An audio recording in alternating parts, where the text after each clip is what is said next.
And good morning. Good morning here from the Krui Pro.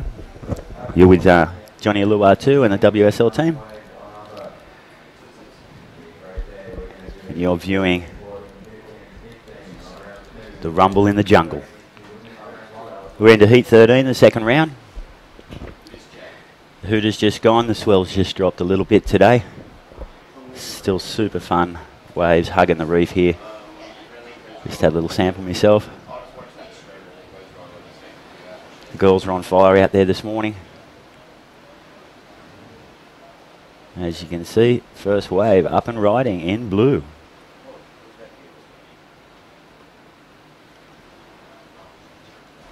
It's 6:45 here in the morning as we see first wave of the day.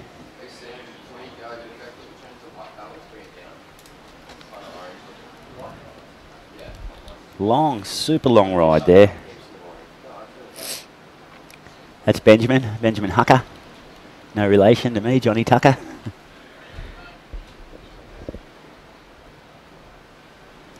And here we go in white.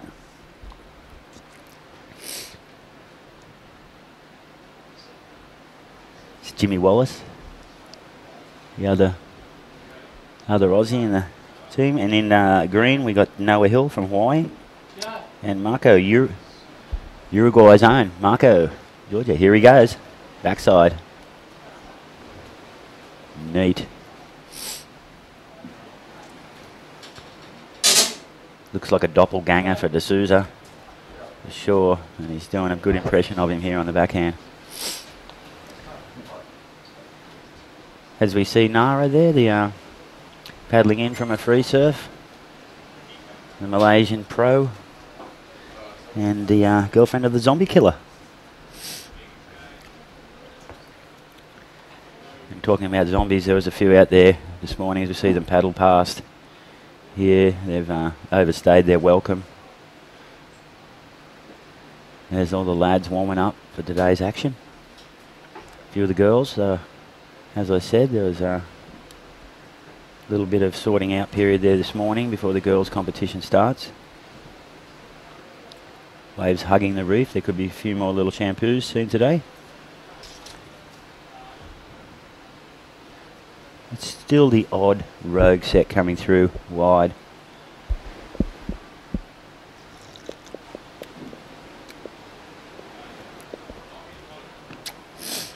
Looks like we've ironed out a lot of our technical difficulties here in the jungle.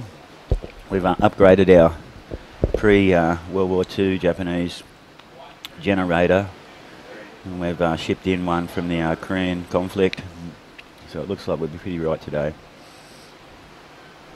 As we see the young Hawaiian, Noah Hill, mixing it up on this one. Getting some flow. Snapping back, sliding a few fins around. Slippery customer, Noah. He milked that wave there. Here we go, getting caught behind a little bit. Once you get caught in that little section behind, it's hard to punch through onto the open face. Super floater and the splits. Nasty, that Camille. I've done that myself and pulled a groin. So hopefully he'll be okay after that one. Poor old Jimmy Wallace. Not sure if he's a relation to Van Wallace or Luke Wallace, the Mirrabah boys.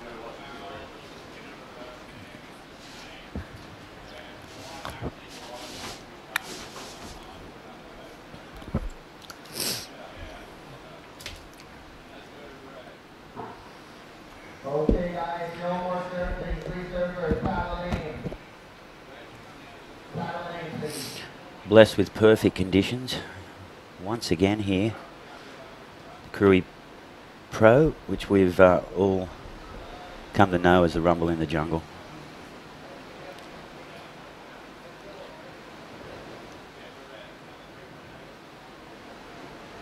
Winds predicted good, a little bit more swell going to come in tomorrow.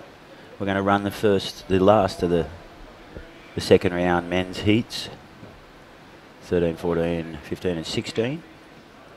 And then we'll Word on the grapevine is we're going to go to the women's section. Interesting to see whether the girls be wearing board shorts or their bikinis. That's the contentious issue here now with the little bit of banter in the water about it. There's a few of the girls didn't bring board shorts, so I've got a couple of spare Dahui pairs for if they need it. We'll whip them up to the tailor. So we see Marco in red, grabbing his second wave, his first score yet to drop. Present we see Benjamin Hucker in front with Jimmy Wallace. Marco goes into third position with Noah Hill. Young Hawaiian. It's only early days yet. 24 minutes remain, the 30-minute heats. And okay, Noah has just whipped himself into first position with that long ride.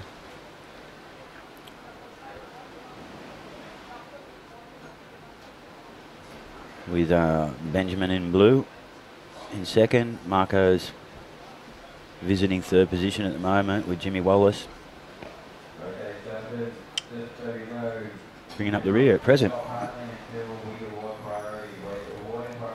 Once again, we're going to bring in a plethora of special guests and get their, just suck their brains on what's going on here today.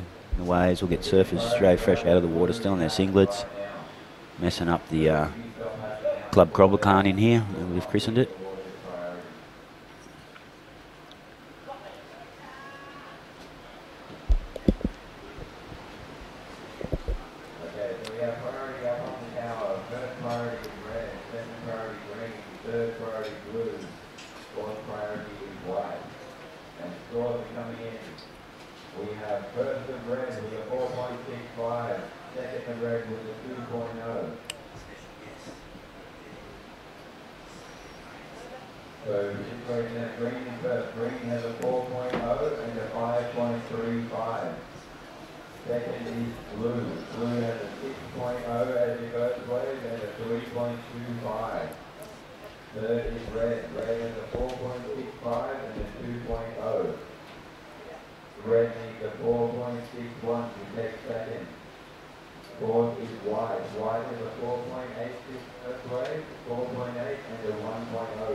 Okay, Noah, having a little look at this one. Here he goes.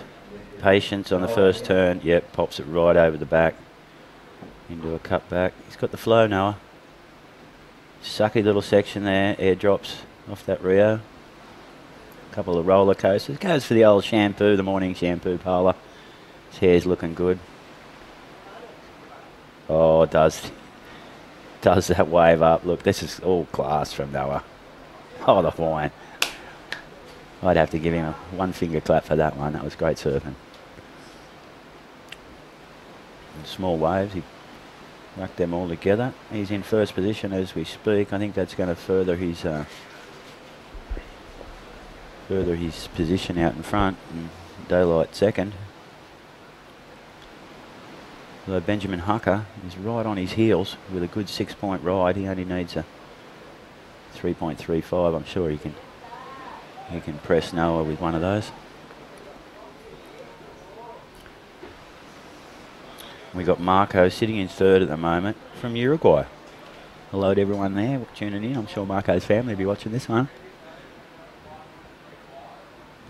He's got a chance of going through the third round.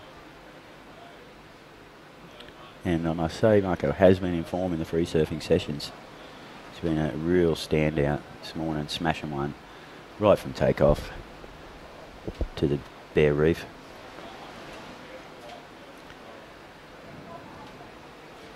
And little Jimmy Wallace. He's holding third priority at the moment, but sitting on the inside. Look at this set, guys. Here we go.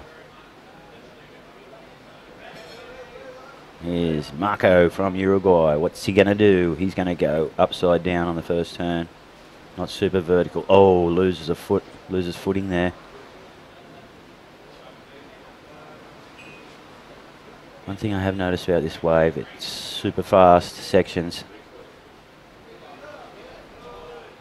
Then one will slow down, so you've got to really change pace. Massive Rio their attempt, and then get some air drop and does the old splitsy again. These guys are doing some gymnastic routines out here this morning. It's only early. You've got to realise here, it's only 5 to 7 in the morning, and there was a reggae band here playing par last night. So these guys are just going to iron a few kinks out. Looks like he's broken his board. No. He's broken something. That's Jimmy Wallace. Yep, he's done the splits. Like I said before, I've done that and put myself out of action for 3 months. Hopefully he's all right. This is the first injury of the competition. Let's get the squat squad out there. Let's get the Krui Rescue Patrol trained by none other than Jesse Pollock from Bondi Rescue. Here he goes. It looks like Jimmy has done. He's gone.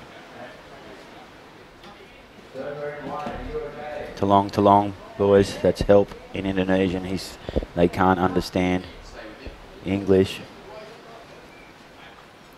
He's got to be yelling out, Talong.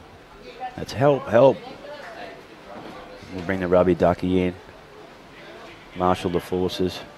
This isn't good for Jimmy. He's definitely in pain. I don't like seeing this.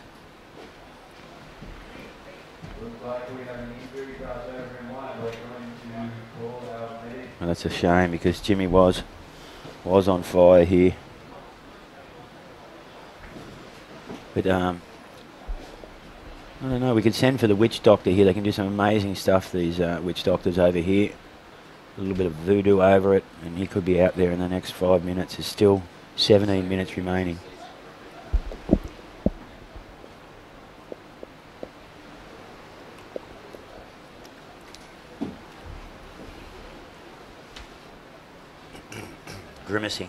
Grimacing in pain. That's Jimmy Wallace. They've sent word out for the witch doctor. If we can get him back into the game, we will.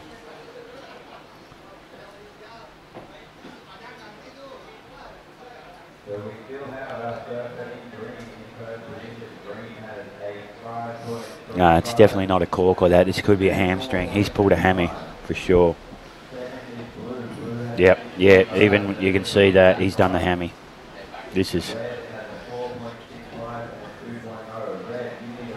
a shame, Jimmy.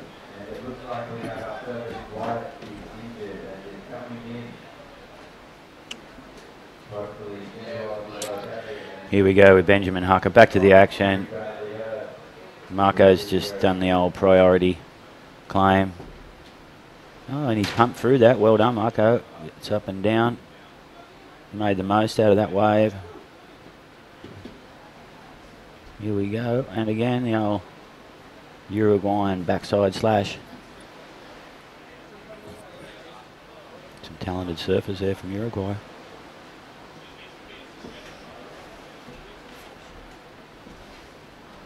Okay, that's going to strengthen Marco's cause there in red. He only had to beat a 2. He needed a 4.61 to grab himself a progressive position.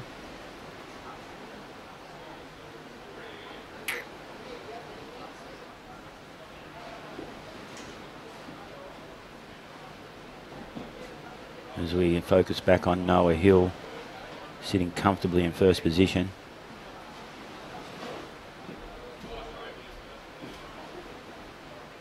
Remaining, he deems that Noah Hill can't get a better one than this. Marco, what a fine display this heat has been for him. Doing a little bit of variation too on his turns. That's what I like to see. Look at this. This could put him into first position. There we go. He's happy with that. There we go. Marco Georgie, he's just a smiling assassin, I call him. A smiling assassin. He just laughed his way through that heat. He wasn't chuckling at Jimmy Wallace by any means, because that was sad to see Jimmy, but we'll try and get an update on his injury and maybe get him in here, share a toasted sandwich with him. Try and ease the burden on him.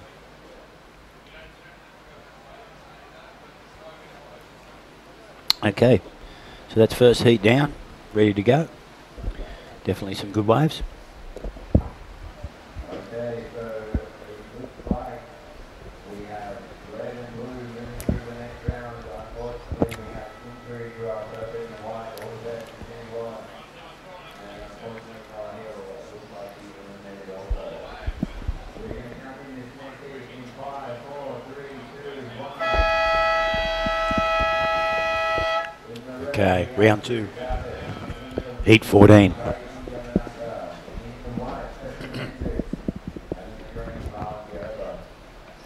Well, this is the heat I've been looking forward to. A few of the big names going to run through this heat with the Chris Frank Zaffis, we call him, in red. Kaki Yanahapaka from Japan. Great surfer he is.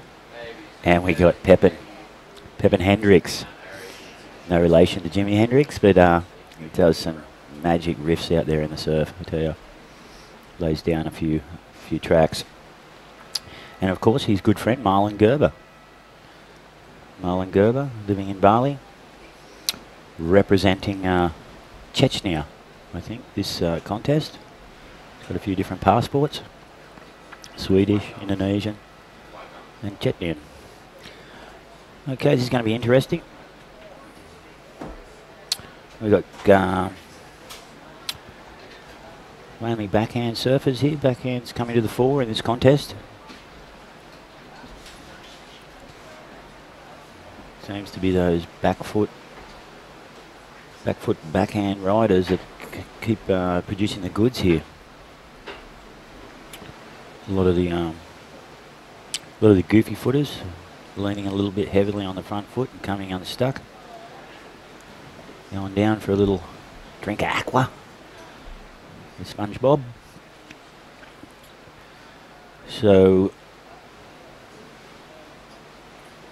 we're yet to have the first exchange. Looks like Marlon having a little look at that. They're focusing on him as we pan up the reef, and we see in white Pepin Hendricks, one of my favourite surfers, and he is known as the Black Fanning here. Plenty of the young surfers want to take that mantle off him, but he's made a true grit. The Booyah King. Always got a laugh and a smile,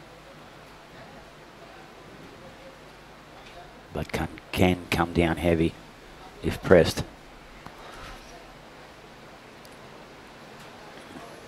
And Chris Zaffis, well, what do you say about Chris? Every contest he's entered in Indonesia, he's made the finals. If he hasn't won it, I think he won back-to-back ones, Mentawis. God, he's a prolific winner here.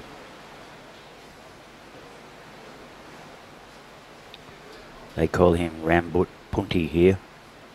That's white hair.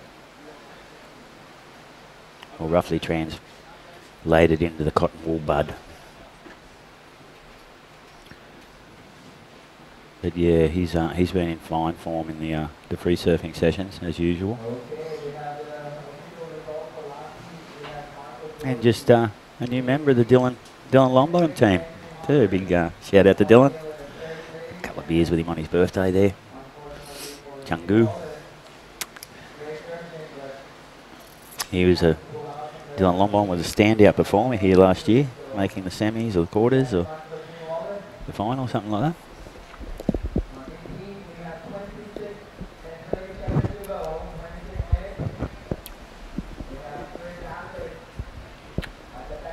Okay, it's a young Japanese surfer.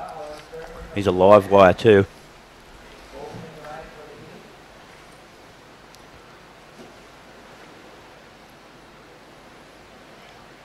Nice attempt. It's really the skilled surfers make it through those sections. Here he goes, a long run up. Getting some variation, kicking out. Skokie. Here we go. Here's Frank Zaffis.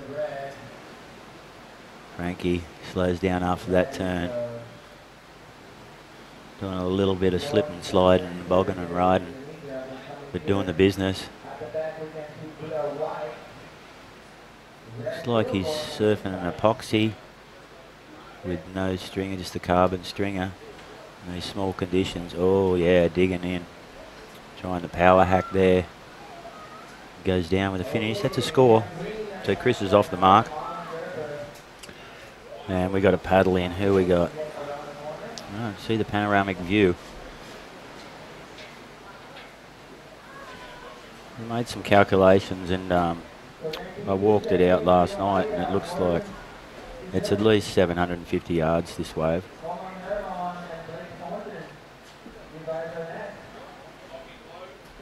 You see Marlon, he might have got a little wave there and got caught behind it. Paddling out through the break zone. Down, here we go again. Skokie. Oh, big floater. And hack. Here he goes. Doing the biz. Getting some free face. Seems to have that uncanny knack to get through sections where you think, oh, he's gone, and no, he just somehow finds the right rail push and bango, he's on the open face again doing a slash. Okay, everyone's had a wave now. Just what are they going to give Marlon Gerber for his wave?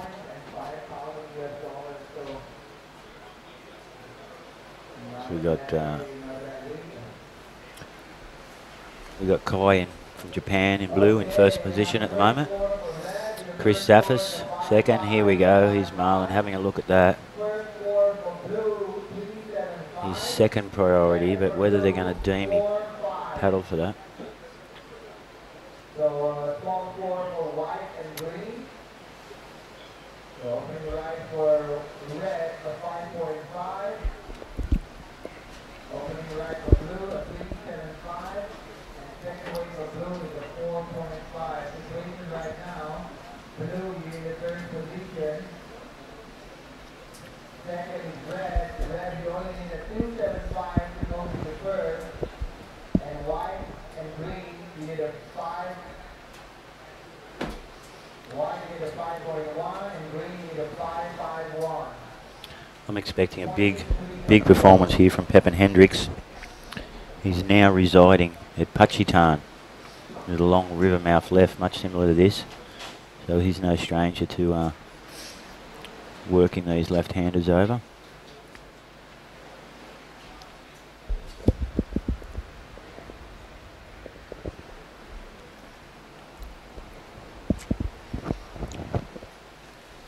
And Marlon, one of the most laid-back surfers to hit the competition scene.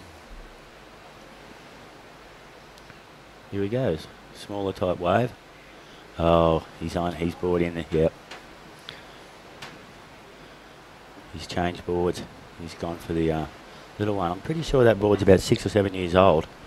It's just his go-to board, it's his favourite. He looks after it like most. He hasn't got any children, so he looks after that like a baby, that board. I've seen him do some massive airs on it. It's a wonder he hasn't broken it yet, but so we see Chrissy, Frank Zaffis. Magician, he's a magician. I've seen him conjure up some great disappearing acts like Houdini, and then all of a sudden he reappears, especially at Watu Kurang. HTs.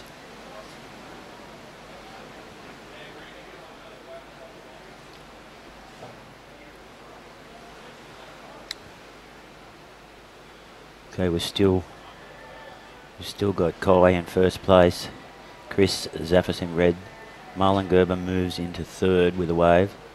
And Pepin Hendricks with a .5. He won't be happy with that at all.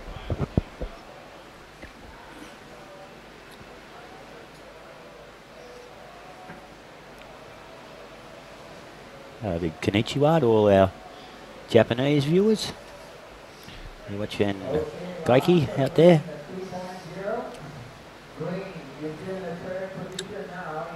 He's surfing. It's really got some. It's got some Yakuzuki in it. It's got a bit of punch to it. He's currently in itch position, first position, with Chris Zaffis in knee, second. Marlon, son, third position. And Pepin Hendricks, she in fourth position. Ishni-san, she. Well, that's about exhausted my Japanese for the day. Used to do karate classes, you can only talk Japanese, and never used to say much really. But here we go.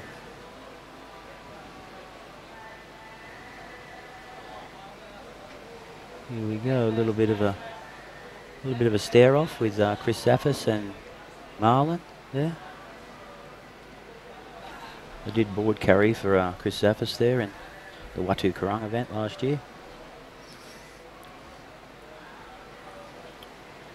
And Pepin having priority, are they going to deem he paddled for that? That's the big question here on everyone's lips. As we see Marlon up wide, getting a runner, surfing his little full finner. Yeah, that's the go-to board I've been talking about. Oh yes, the old spinning helicopter finish off there from Marlon. His feet are super glued to that board. His favourite. That's going to change the whole situation here. It's going to threaten Koiki with the points. He needs a 3.51. We'll see what Ty and the boys upstairs give him for that. Okay, last of green, a green 6, 3.6 is William James. Green is now in second. First is blue, second is green, third is red, fourth is white. White is looking for a 5-1. Red is looking for a 0.1 to move to second. And green is a 4.65 to move to first. Okay. Yep, that's shuffled the deck a bit. So we've got Marlon Gerber popping into second behind Koiki in blue from Japan. Chris Zaffis, he will not like being relegated to third position. Look, yep, nail-biting stuff for Chris, see, out there. Pepin, I know he'd be secretly he'd be steaming that there hasn't been a set come his way. But that's nature for you. He's still holding the priority, Pepin. That's his, that's up his sleeve, and he'll take it down to 10 minutes. He knows he's got plenty of time. He only needs 2 waves. He's done this competition thing for years and years. One of the most experienced Indonesian surfers ever. Forwards.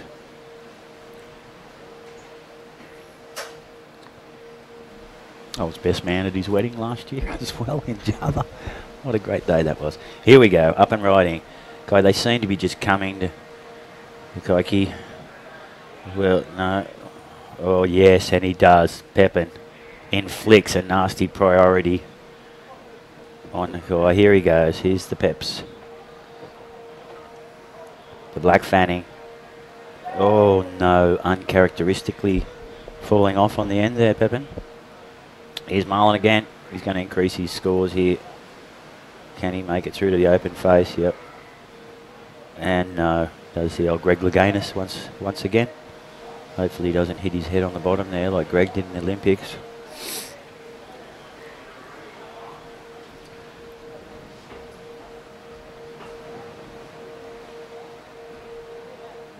We might bring a few more of the local Indonesian government personnel in here and press them further on the issues that are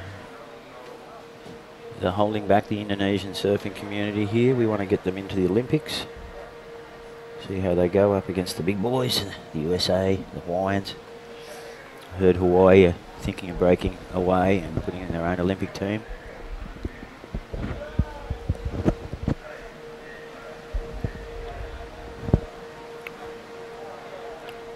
Okay, score dropping.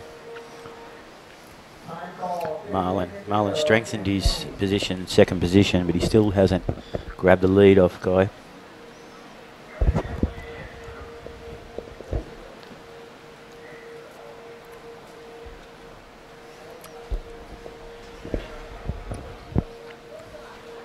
Poor old Chrissy Safis has been left posted out here. Look, this is nail-biting stuff for Chris Safis.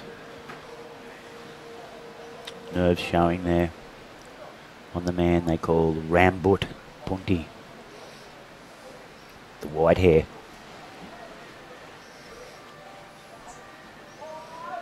Or the cotton wool bud.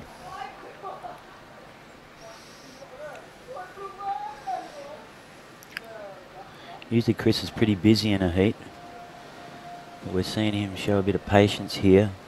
He's got the big P next to his name, and that stands for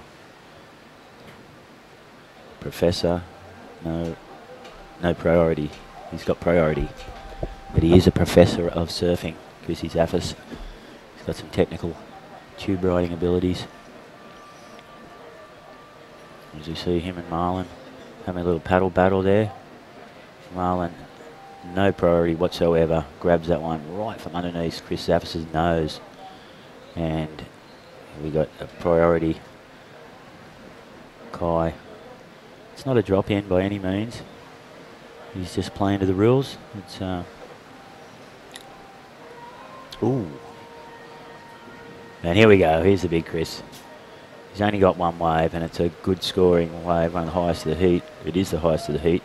So here he goes to back it up. This could bump him right into first position, I'd say. And this is running down the reef. Look at this. Gets up and over that. He's still going to do some damage. It's a good couple of 100 yards ride. Now he's got to paddle back all the way back out with 13 minutes remaining. Plenty of time for him. I'm pretty sure this is going to put him into first position. Well, you didn't see his first manoeuvre, so what we did see was pretty good. Here's Marlon.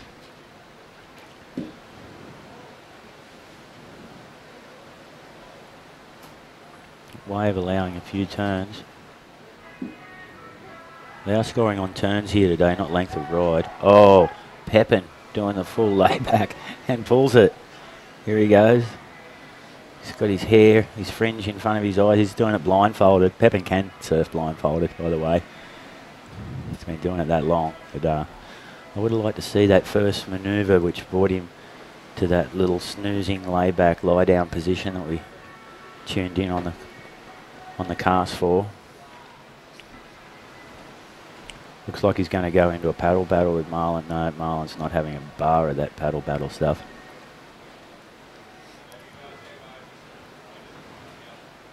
Yep, there's Pepin just wiping the hair out of his eyes.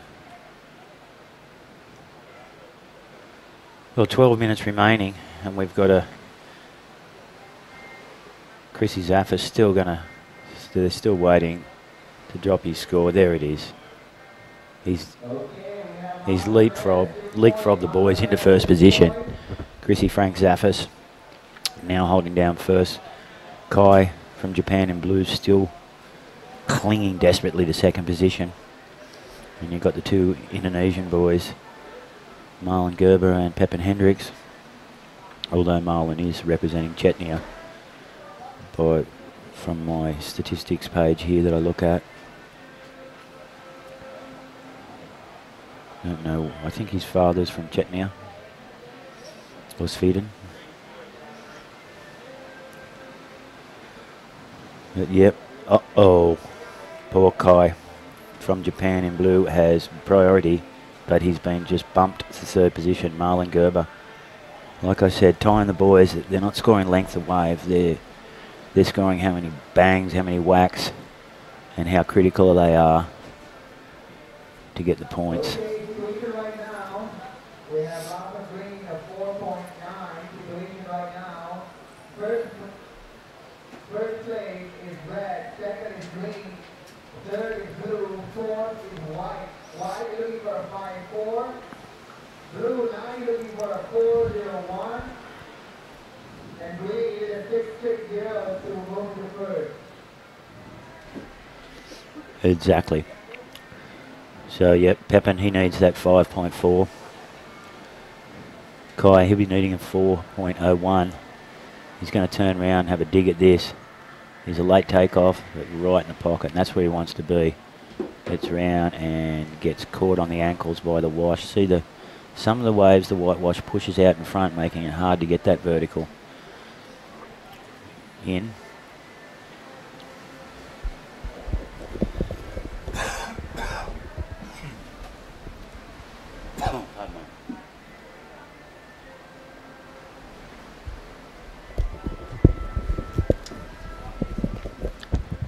Well, he worked that over. He worked that over like a shearer. He sheared that wave like a sheep. And let's see, here's Zaffis again, trying to upload a higher score.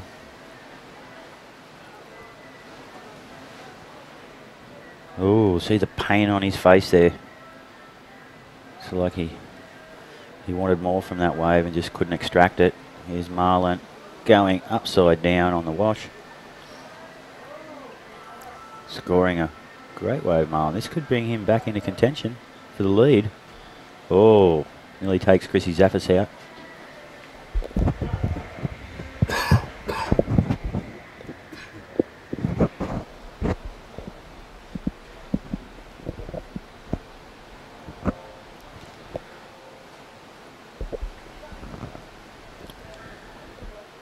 So it'll be interesting to see Kai's score. I think and Marlon, they're all about to drop. This could change things up. With 8 minutes remaining here, Pepin's really got to do something. He's got priority. Still plenty of time. The fat lady hasn't sung. I haven't even seen the fat lady this morning, so obviously she's a bit late. She sells the coconuts down the road. And here we are. Chris Zaffis just strengthened his lead with a 5.95. Just waiting for Kai and Marlon's waves to drop with 7.5 minutes remaining.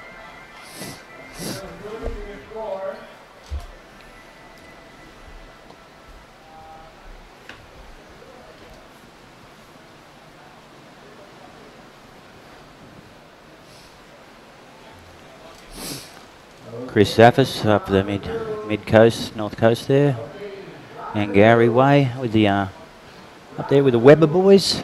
Weber known critiques of commentators. It'll just be interesting to see what the Will and the boys could come up with on Johnny's call.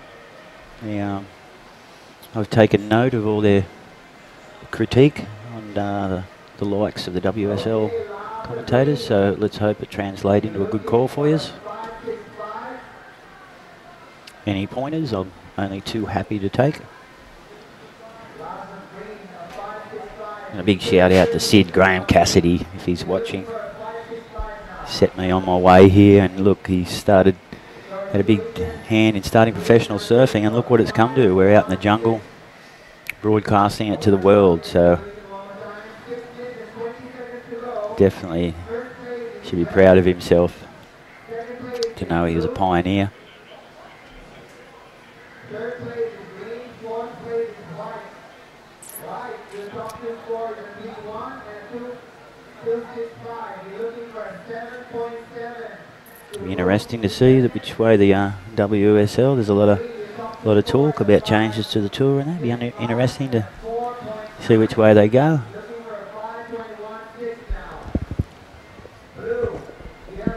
They haven't really put a foot wrong yet, so I can't see them stumbling.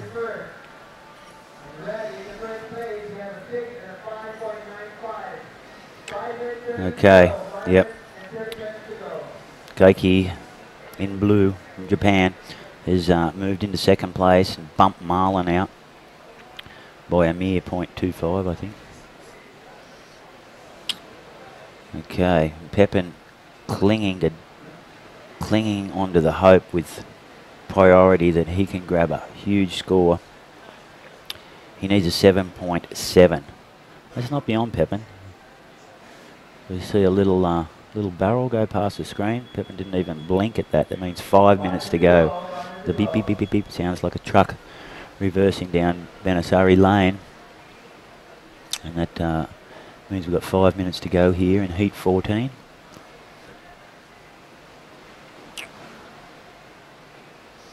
This is a couple of big names could go out the back door, as I mentioned, in the world, actually, and they are some of the most nicest people. That if your motorbike breaks down, they're the first ones to come and help you.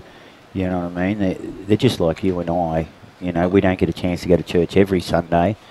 You know, and you're the people that go every Sunday, but here, you know, the majority of the people, they're really nice, and you know, I mean, they just love God. Someone's got it wrong, someone's got it right. You know what I mean?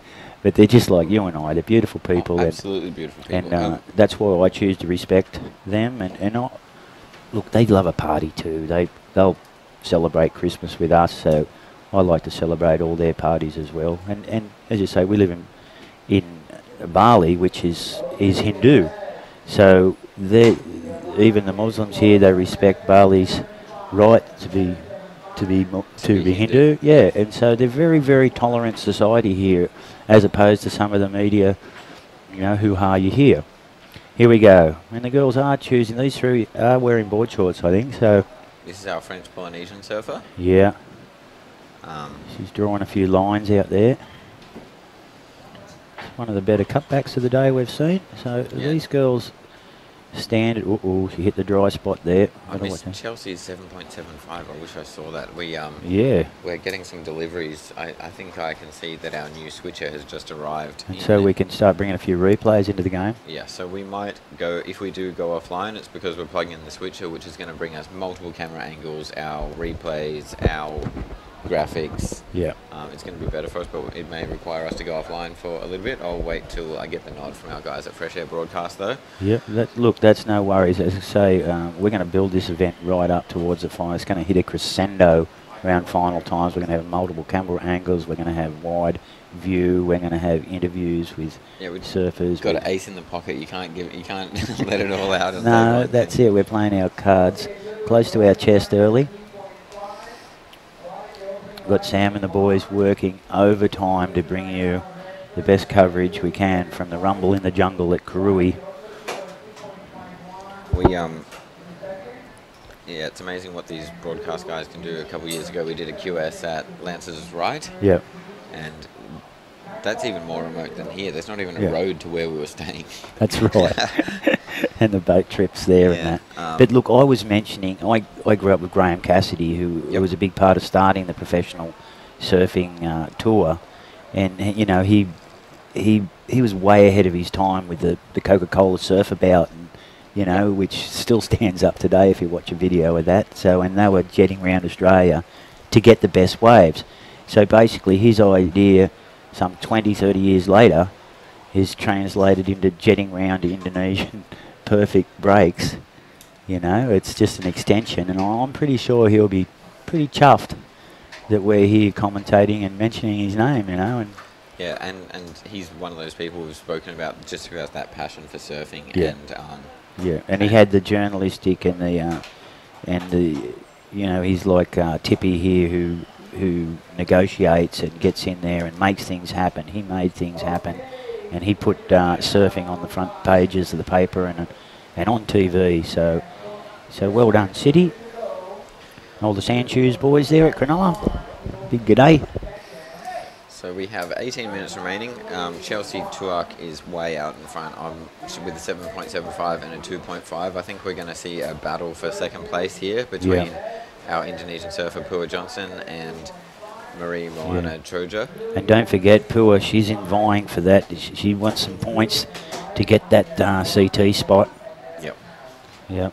Look, she's looking in. And Pua's one of the bigger girls here. She can be intimidating in the lineup. She's intimidated me earlier in the week there. Dropped in on a nice one. Burnt me. I was like, lucky I had my asbestos wetsuit on. She's got that big smile. Yeah, she has. Smiling assassin. She is. And her sister's quite a good surfer too. Lani?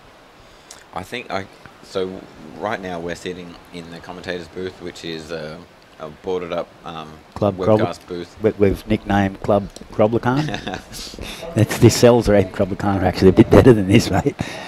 So we can't actually see where they're sitting in the lineup, but from what I can see, I think they're sitting quite high up the point. That wave that they just pulled back on just ran away from them. Come a little bit wide, Yeah, I think they need to paddle a bit down the point. Will you see that white, the buoy out the back? You know they're on the inside when you can see that. Oh, okay. It's a landmark thing, yeah. And as you say, that one pulled in down the point. I mentioned that before. A couple of those sets, there's the 3 or 4 different types of waves today, and a couple of those are point scoring waves down there. Yeah, at about, you've got to think about your heat strategy. At about the 15-minute mark, I might be paddling onto the inside just to put a score on the board. When there's a 3-person heat, 3-woman heat, you only have to finish first and second. You know, you got a 66% chance of progressing, which is pretty good odds, but you've got to do the work. You've got to get some scores on the board. And Chelsea Tuak's done that, 7.75. That's one of the biggest scores of the event. Yeah, well, she's showing her experience, really, isn't she? Yeah, and she's been paddling out on dark, which can be a scary proposition. So to get out, you've actually got to walk across some rocks, some really sharp rocks. 100 metres of reef and rocks. They're volcanic rocks with razor sharp edges on it. As you can see, the slashes open worms on my feet at the moment. Yeah, I got a couple. So doing that on dark when there's big sets maxing on the reef edge, it's no easy feat. So she's been doing it every morning. Yep. Shows how hungry she is. She wants to compete. She wants to perform. She wants to take the title. Yeah, and look, I'm not easily impressed, and she did impress me. Yep. You know, she's got some skills there. Here's this. She's got priority too. She's holding on to priority, so obviously she's not just a talented surfer. She's quite intelligent. Looks like Pua's broken from the pack, and she is paddling down the point a little bit to maybe sneak her corner on one of those ends. Well, she needs something. She's sitting on a 1-point ride. Yeah, in half the heat and a 1-point ride, she's probably going, that's not good enough. I'm better than this. No, and I know Richard, her dad, he'll be hoping and praying she gets a good wave and kicks Chewing on. his fingernails off. Yes. Must be nervous watching your kids compete. I can't imagine. Yeah, it would be. But in another way, it'd be a pleasure. Oh yeah, when they do well, how proud. Yep. So we're at the halfway mark. Coming up in the next heat, we have Julie Nishimoto from Japan, Brittany Penarosa in the blue, Giada Legiti. Sorry, I'm butchering these that's names. Giada. She's one of the Chungu girls. She's Argentinian and Italian. I think she might even be putting out a bid to represent Italy in the Olympics. Yeah, we're going to see a lot more of that happening nowadays with the Olympics coming on board. So a lot of surfers are going to their they're going to their second passport countries. Their heritage and taking up their second passport, just because you can only have 2 surfers from one country. So unless you're the best surfer from Australia, you're not getting in. So you're going to try and get one from somewhere else. Well, I think Kian Martin would be a classic example of that. He's half Brazilian, half Swedish, I think, and he knows that it'd be a real tall order to qualify from the Brazilian side of things. So he's gone to Sweden and cemented himself into the Swedish team. So I'm thinking we're going to see him maybe at the Olympics and Does Rio. Does Marlon surf under the Swedish flag? Well, he could, Yep. but I'm pretty sure Marlon, who's a committed Indonesian, Yep. but he does travel on his Swedish passport. But just because it's very hard in Indonesia to get visas, sort of, I discussed that with our tourism minister yesterday, and she's thinking of sort of fast tracking a few of these visas in the future. A couple of nice turns on that wave. You can see she Yeah. was a bit nervous, a bit There's Pua. apprehensive on some of them. Pua went through with a little shampoo on the parlour there, and Shampoo. yeah, and much like the old Sampuna cigarette, Sampuna means perfect here. It's like Sampuna cigarette's perfect with a bintang. Bintang means Yeah. star, right? Yes, that certainly does. That's a star. So we'll, Here's a star in the water right now. This is Yeah. Chelsea Tuak from Barbados. yeah. I've never been to Wow. Barbados, but I hear they've got some pretty perfect waves. I really want to surf Yeah, and some soup good, bowls. some good reggae. and Yeah, she did the business on that wave, I'm Yep. thinking. It's going Nice backhand to hack. cement her first place position. Yeah, I don't think they're going to score Pua's shampoo. No, Pua's As high probably as going to she'd have want. another low score, and I think our surfer in blue is going to have another low to mid-range score. So So it's all going to come down to the last 10 minutes. Here we go.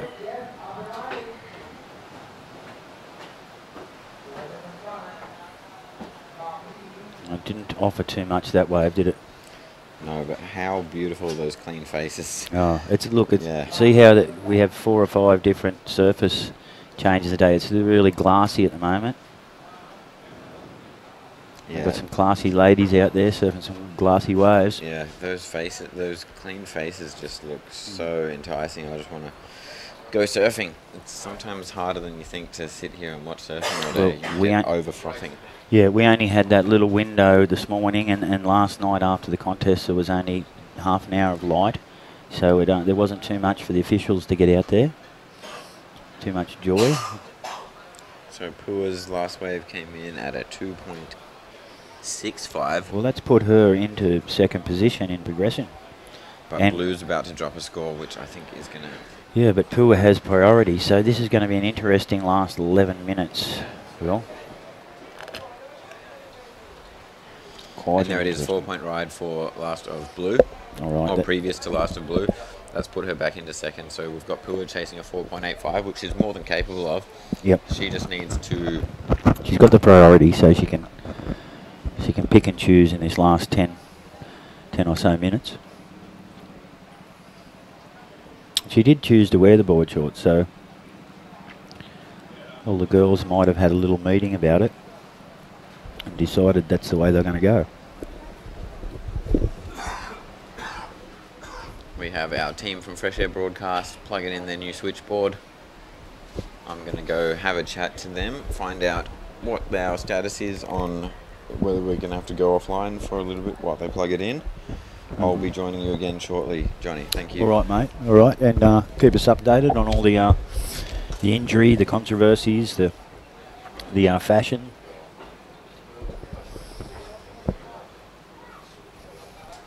Ten minutes remaining.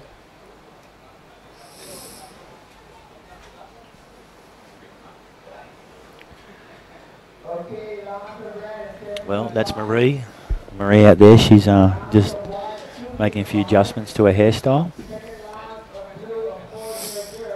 That's what I really like about the women's section. They're not only surfing hard, they're looking good. They're a sponsor's dream. Yeah.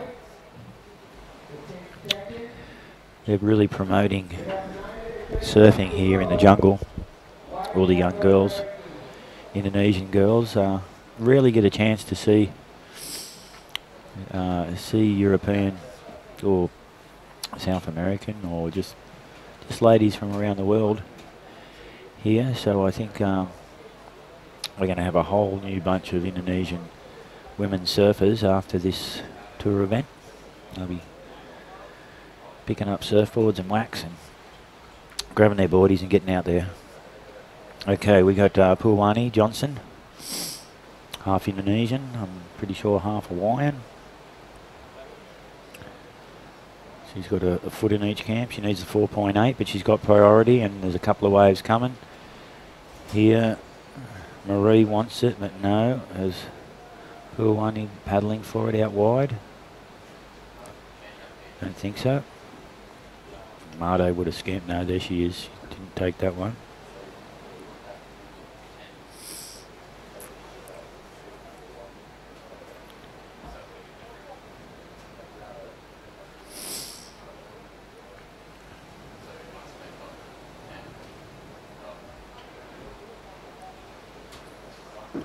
Okay, you can see the squat team out the back, trained by Jesse Pollock and the Bondi Rescue boys.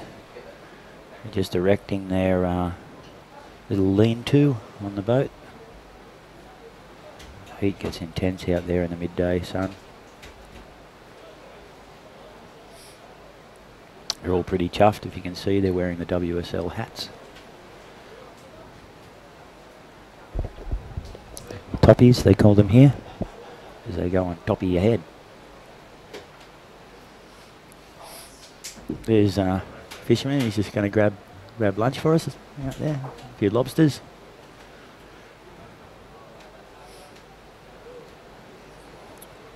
Okay, we've got just over 7 minutes remaining in the first of the intriguing women's 1000 event here at the Rumble in the Jungle.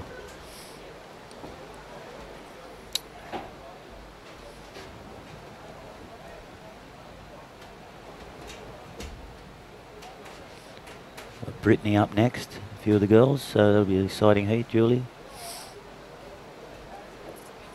They were standouts this morning in the free surfing session. There's the boys at the back fishing. Dee and a Gus up from the local Hindu village just up the road.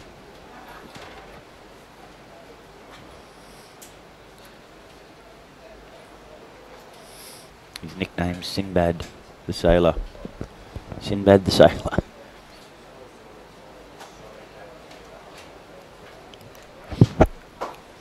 Okay, I'm not sure if you can still hear me, but looks like the boys are working furiously to bring in the multi-channel, multi-angle, wide view screen shots here from all over this perfect point setup.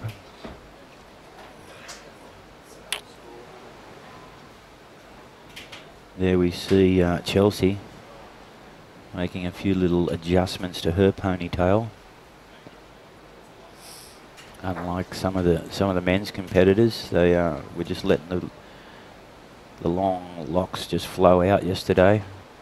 I haven't seen a man bun here all week, so that's a good thing. As opposed to Bali, Canggu, I surf a lot, and you'll see a man bun every 15 metres.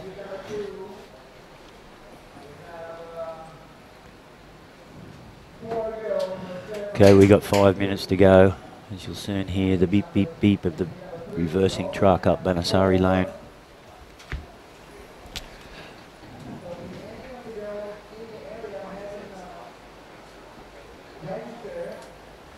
There it is, Chelsea.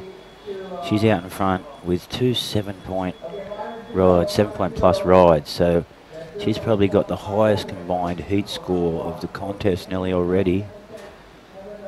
And Marie, she's got a 7.5 total. So she's exactly half of Chelsea's score. She's sitting in second. Puawani, she needs the 4.85. She's sitting plump with the P beside her name with priority. So if anyone's going to get that score, it's her.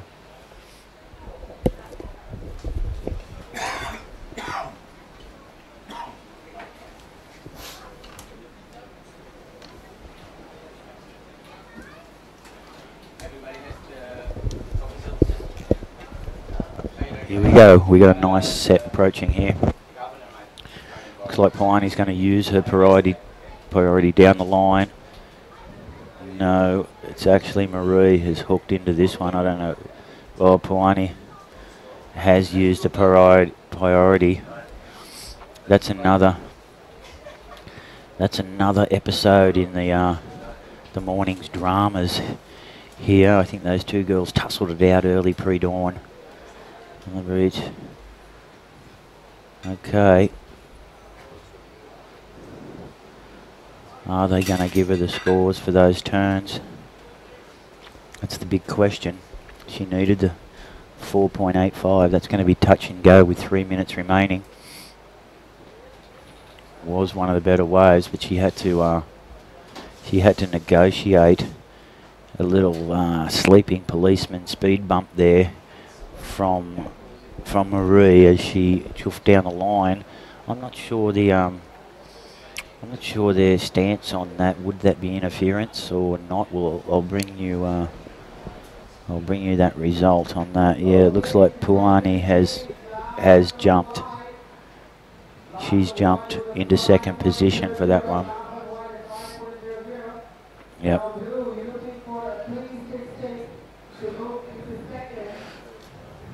Yeah, well, it doesn't look like they've penalised her for interference there.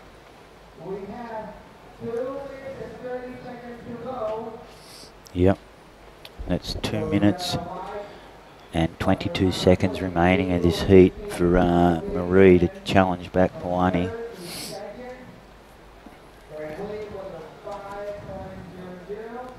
Look, there's no love lost here in competition.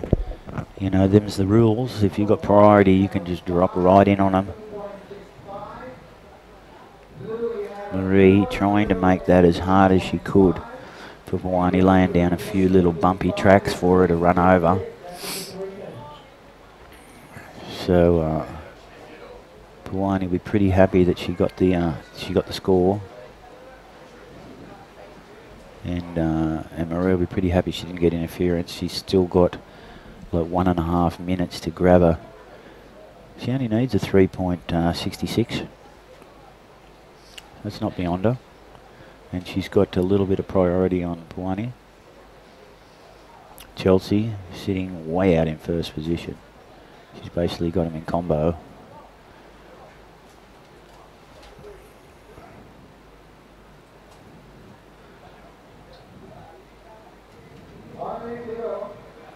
Yep, it's 1 minute remaining.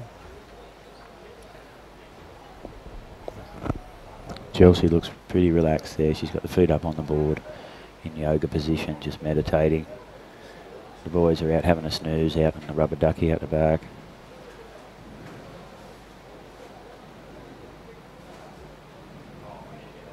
Probably pop some fishing lines out, have a little fish out there while they keep an eye on the event. 30 seconds remaining. Marie is seeing this contest flash before her eyes. She just can't believe that Puani has stolen her second place position.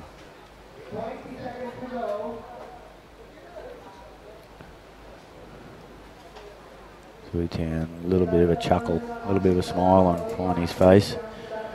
So that moves her one heat closer to grabbing a spot in that CT at Cremas. Yep, well, she gets through. Puani Johnson and Barbados' Chelsea Dutch. They progress through. As we move on to Heat 2, round 1, we have Julie Chinmoto from Japan, Brittany runner from Hawaii, Giada Ligete from Italy. She's surfing for Italy, as I said. And we got Hayana. She's representing Brazil. Quite interesting. Giada and Ayana, I'd say, both coming from Canggu, living in Bali, brought up and bred in Bali, representing Italy and Brazil respectively. And Brittany from Hawaii, she'll obviously love these these waves. The Hawaiians love coming over to Indonesia and grabbing a few long left-handers. And then we got Julie Ichimoto from Japan. First the Japanese girls up. The boys have been a revelation. So let's see what the Japanese girls can do here today.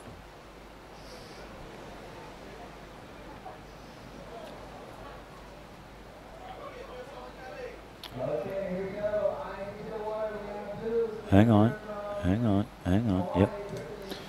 Here we go. She's from Hawaii. That's Brittany.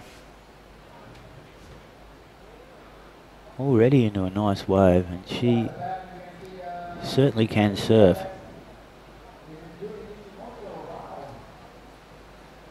Yeah, laying it back. A little foot slip, but she regained it. That, to me, that's a cool class surfer. You can come back from. Look at that. Ooh, that might be a high scoring wave for Brittany.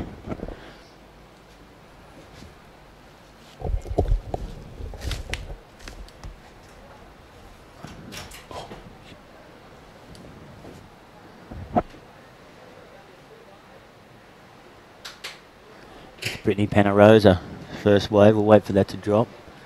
Young Hawaiian.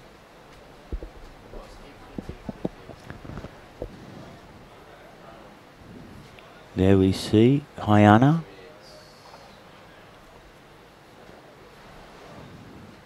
Ichi.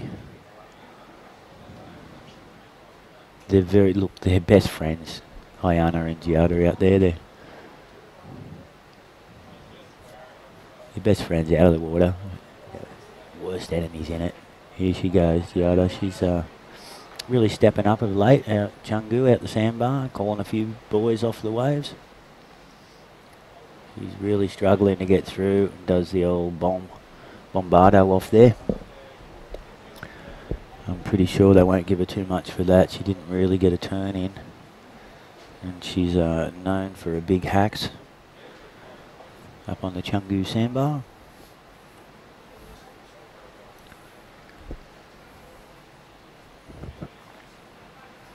Her, Hayana. Little summer long bottom. There's a whole batch of those expat girls there at Chungu, and it's like a little sewing circle sometimes out there. They're all chatting to each other in the surf, and sometimes I've got to remind them that they've got to get a little bit more hungrier if they want to advance their causes here in the professional scene, get a bit serious, because they live blessed lives. There we go. Okay, that was Julie from Japan. She's just grabbed a 9-point ride.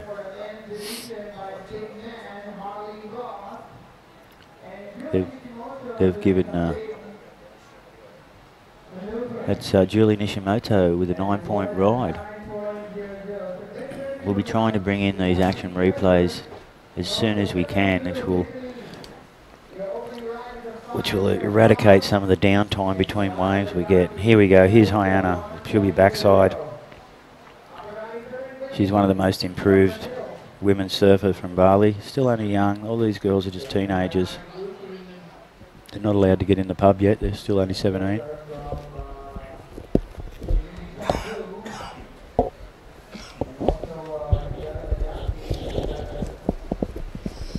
They're just in that range where they're not old enough to have a drink, but they're old enough to travel and get around the world surfing. And Julie must have been on the same set as Brittany. Brittany's grabbed a 5.7. They've given Giada the 1 for that non-turn wave. We'll see. They've dropped a 3 on Hayana. So it stands Julie Mishimoto in first position with that 9. Brittany from Hawaii, she's got the 5.7 in second. They're in progression states. We've got Hayana in fourth, and Giada now with priority as we see Hayana changing her hairstyles mid-heat.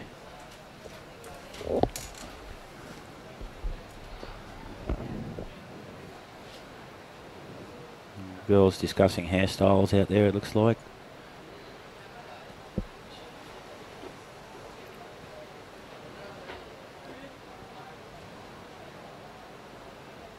Well, with 5 minutes to go, this has been one of the action-packed first 5 minutes of the heat of the morning, really. We've seen Julie Nishimoto from Japan come and steal a 9-point ride and make it a little bit embarrassing for a few of the lads there this morning. She's obviously done the biz on that one. As we amp up all the cameras, starting to plug in our excess cameras. We've just had our spare parts arrive from Jakarta. Thanks to Garuda flying them in overnight, express. One of our great supporters here, along with the government.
Okay, here we are.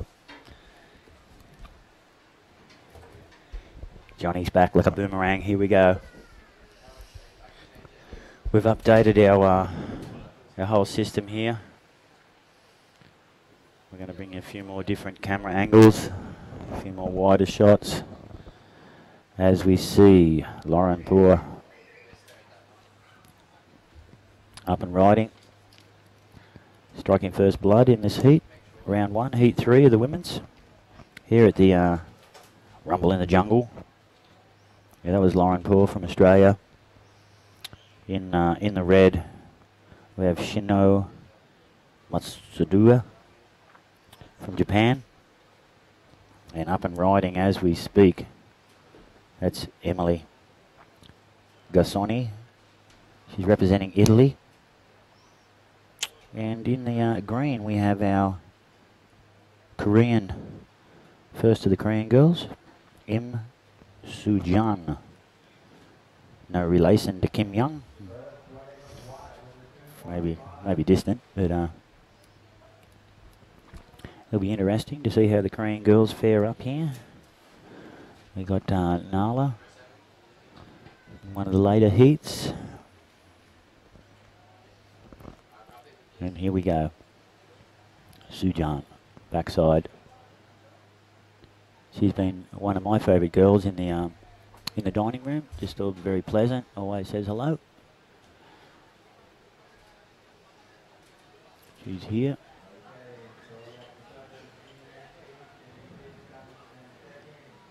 She's here, a pioneer for Korean professional surfing. And like all other countries, it's infectious. Once they see Im on the big screen surfing these perfect waves, they're going to say, "I must do that."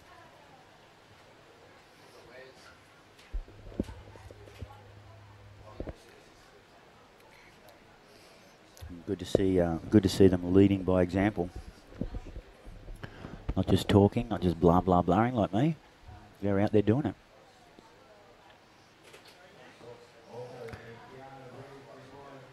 Okay. So Emily in blue with priority.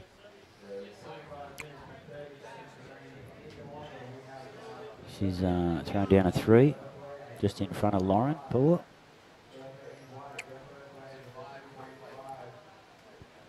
Not so much the poor relation in surfing. She's pretty rich here surfing these long left-handers, and as soon as we can get these panoramic visions to you, I will. As we see a school of small fish jump through the break there.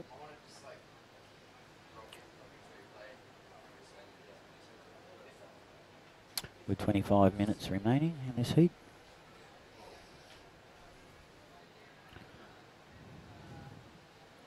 Professor Sam just getting all our right plugs in the right holes.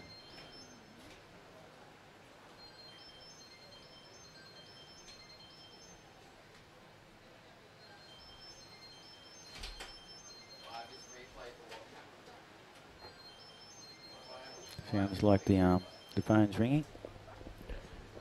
Pretty sure that could be the president, Jokowi, just checking in with us to see how the contest is going.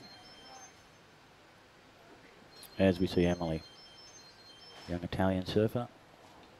Don't be fooled by these Italians. They're pretty ruthless in the water,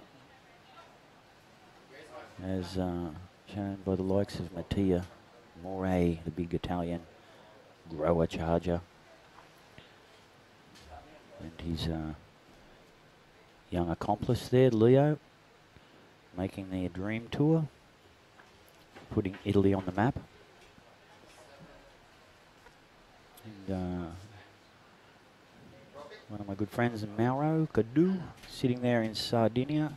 Great waves in Sardinia. Not too many Australians, probably Americans, know that there are great waves over there in the Mediterranean countries. They've got ledges, they've got everything. I'm sure a few of them come and live in Bali for a while just to edge it up a bit. Here we go. Young Korean girl, Im Sujong. He's getting caught up behind a little speed bump there.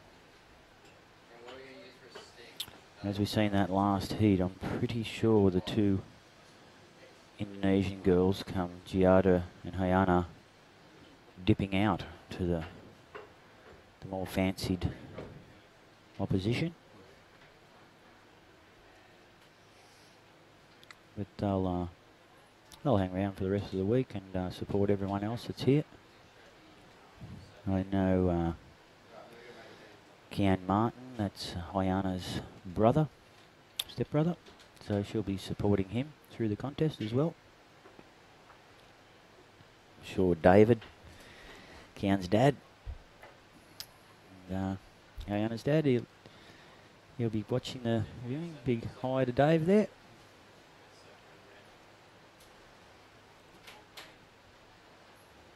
Very proud parents of all these kids. They're fine young athletes, ambassadors for the sport and their countries. And, I'm sure after this weekend, WSL will be their fans as well, because they are here in the middle of the jungle promoting surfing to the world, spreading the word.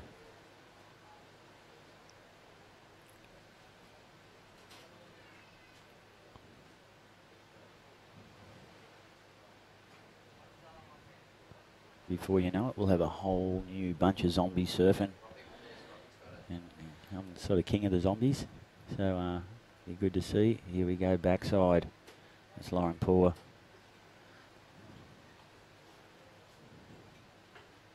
See if this wave, she grabs the rail, gets through there with a little bit of conditioner on the hair. It's tricky sections to negotiate. She kicks out.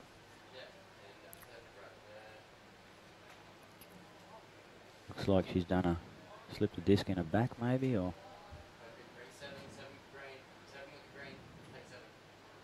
Oh, here we go, back to him. She's currently sitting in second position.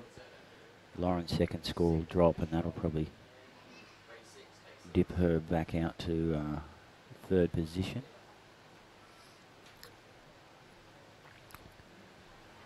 Not sure if I've seen a red singlet out there. Matsuda.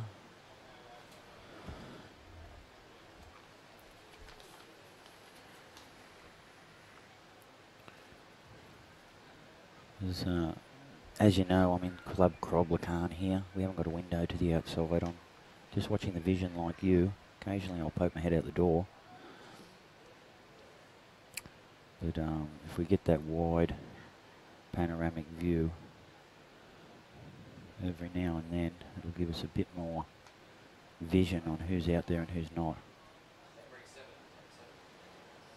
As we see white, that's Lauren Poor again, the Aussie girl. There's M. Sujong from Korea.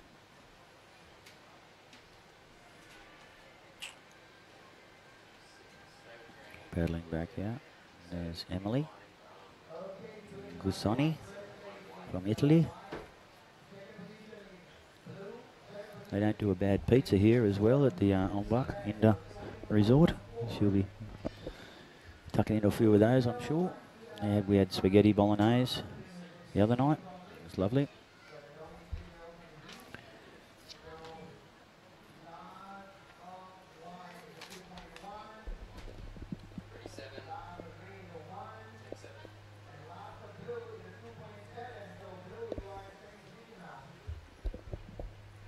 As you can see, the some arch and rescue boys out the back with a little teepee, keeping an eye on things.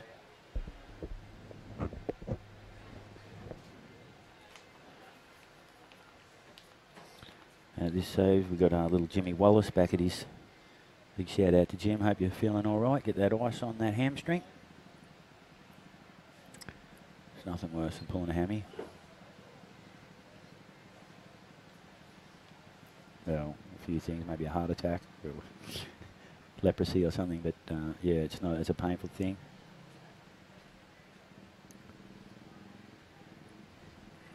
As we see Lauren sitting out there. Emily still has the priority with 18 minutes remaining.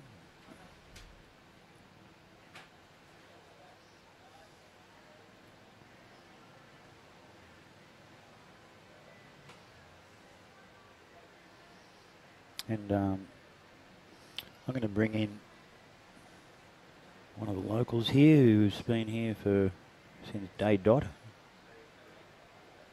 I'm going to introduce him to the world. And he's going to give us a rundown on the local knowledge, the insider knowledge. And he's also quite computer savvy. So he'll give us the interpretation of the predictions that Magic Seaweed and those sites have given us. And it's not like the old days where you just had to hope and pray for waves. Now you can actually see if they are coming, and they're very, very accurate.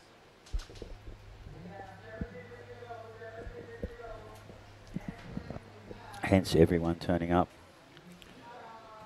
to the spots that matter when it counts.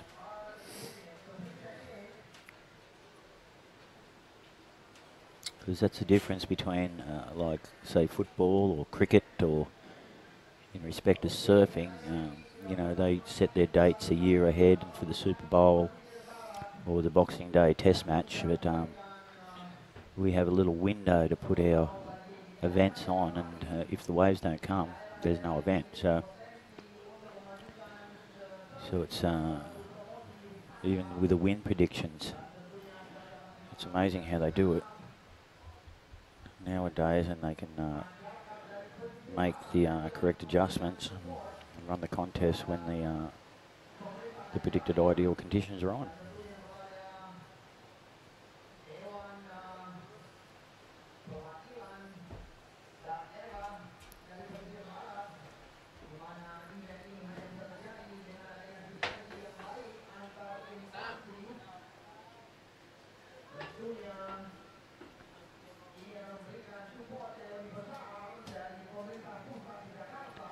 Here we go. Here's Thomas coming into the Club Croblacan for a little visit. A little bit of dragon fruit juice to pep him up. He's been working tirelessly here. And just with a few of the little technical difficulties, he's taken him in his stride. And as you say, we're going to build up to the pointy end of the season as we see a little Ganty, which means change of the wind. Onion Ganty. So onion means wind here, Ganty means change. And here we go. Here's Lauren Poole. Look at the glassy wave. The conditions are really amping up here. Gets two little whacks in there. It didn't really run down the reef quick enough. There's occasionally a section. If you look out of screen, that probably wave would be running down. You see she was just caught a little bit inside, and it's that one on the head. She's supporting wearing a new pair of board shorts, so she's just give them. Here we go. First of the replays. Here we go. Technology is going ahead here. There it is. Yep, so she's given those boardies a little bit of a laundry there. That paddle out. You can see the different textures out there with the wind and then glassy sections.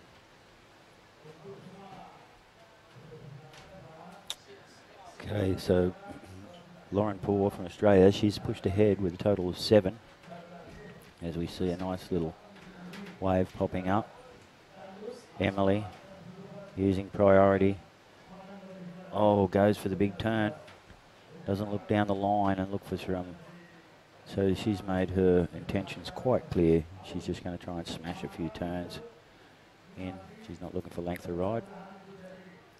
Looks like she might have scraped her hand on the reef there. There's not much room to duck dive there. See, she's popped up. She didn't go deep.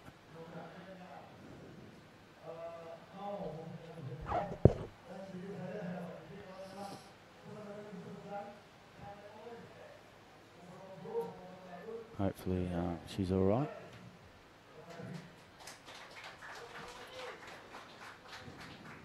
Okay, so we've confirmed that Matsuda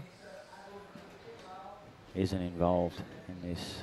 Whether she might have been there's been one girl surfer here. She got a horrible like a tiger claw scar from the reef here down her back. Looks like a tiger's ripped in, clawed her back. So she might be the injured surfer.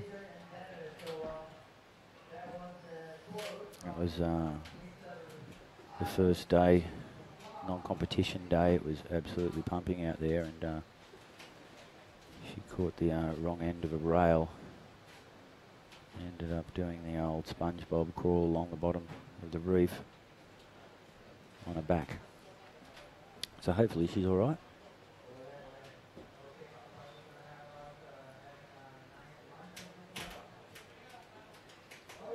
Okay, inside we got M.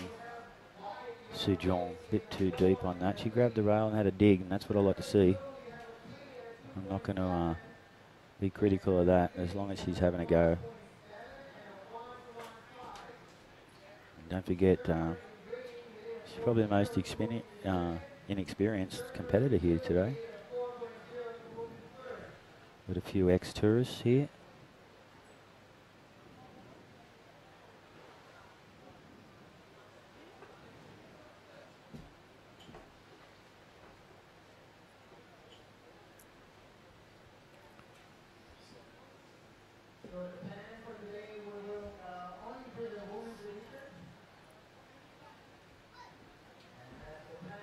Okay, there they are, the three girls in the shot. M just joining them there. She's going to try and sneak one under priority. She's out there for a fun surf, really enjoying this tussle. Her first initiation into the WSL women's contest. And she's not going to die wondering. She's going to grab a few waves. Oh, she's turned around. Here she goes. Beautiful. Nice runner. Not going to try too much. Oh, just that lip grabbed her on the ankle and tossed her off. She'll learn from that. And here we go. Here's Lauren. Heavy back foot stance, but just couldn't get that into the bowl section so she could rip vertically. And here's Emily. See, this is the beautiful pictures. Look at that way. Oh, comes to grief on that.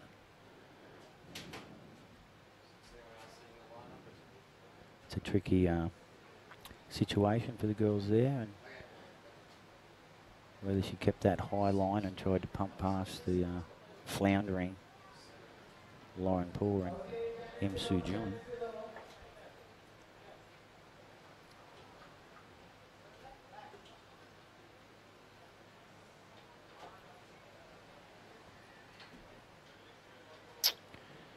These are the conditions most surfers like to appear in. Nice peeling left-hand waves, glassy.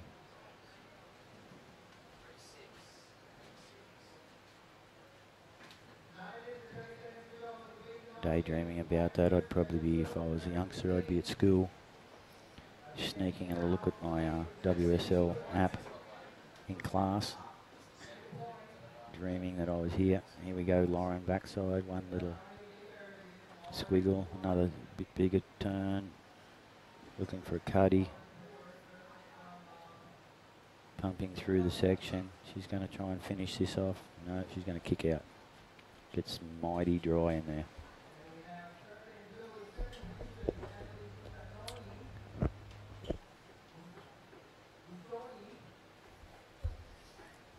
Okay, they're going to give us a replay of this, and it's that one little power pocket turn just to get down the line. Gets the third cut back in, bit of variation. Looks like she's on some sort of epoxy board there. Giving her a little bit of light. A little bit of lightness under feet so she can sneak through these sections.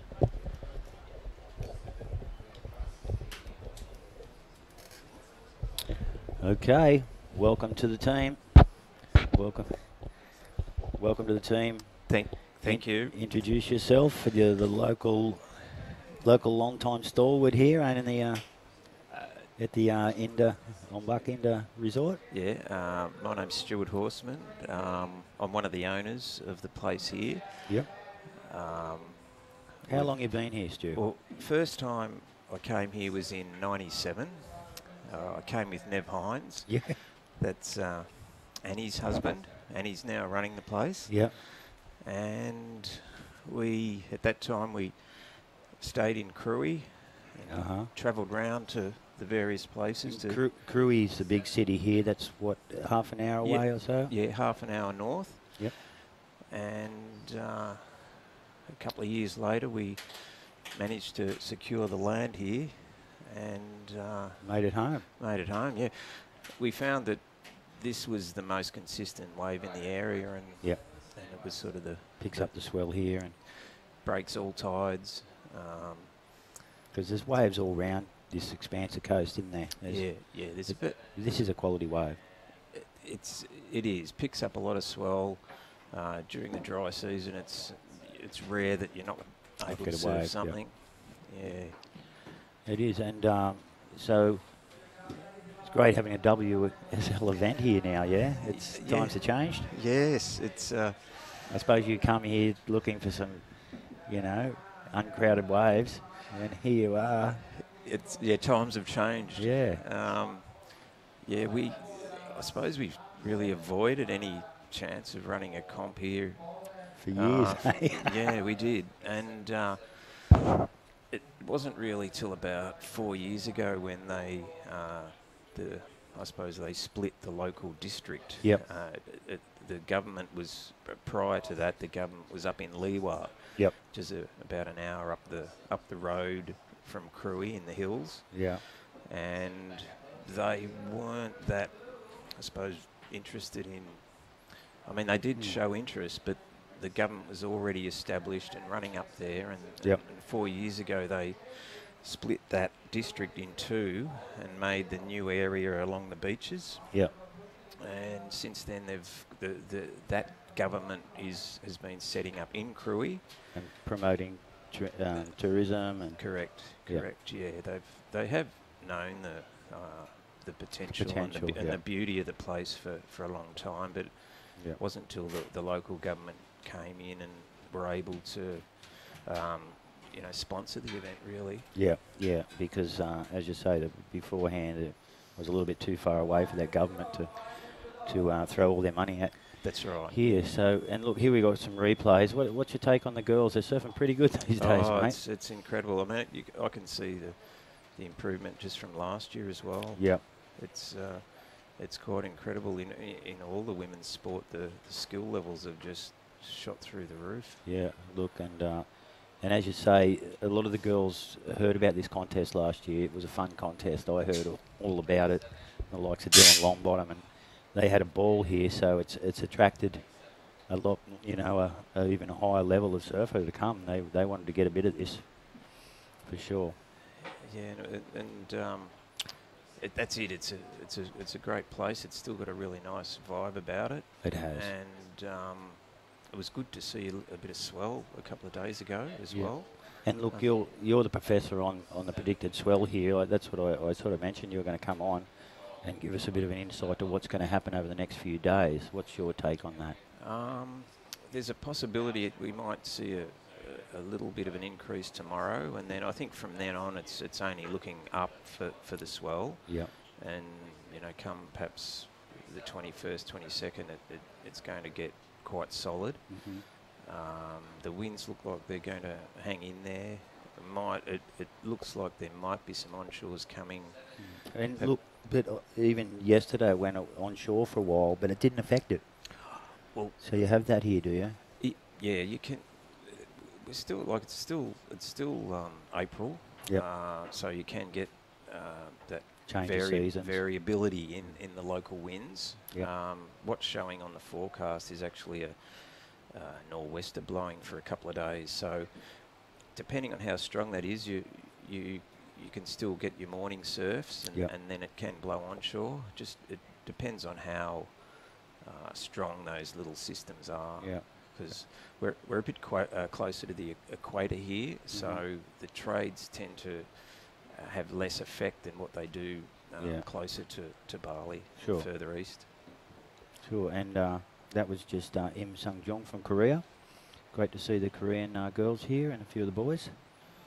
We got Italian, we got people from all over the world coming here, so you can expect a few more guests in the coming season, I think, when word gets out.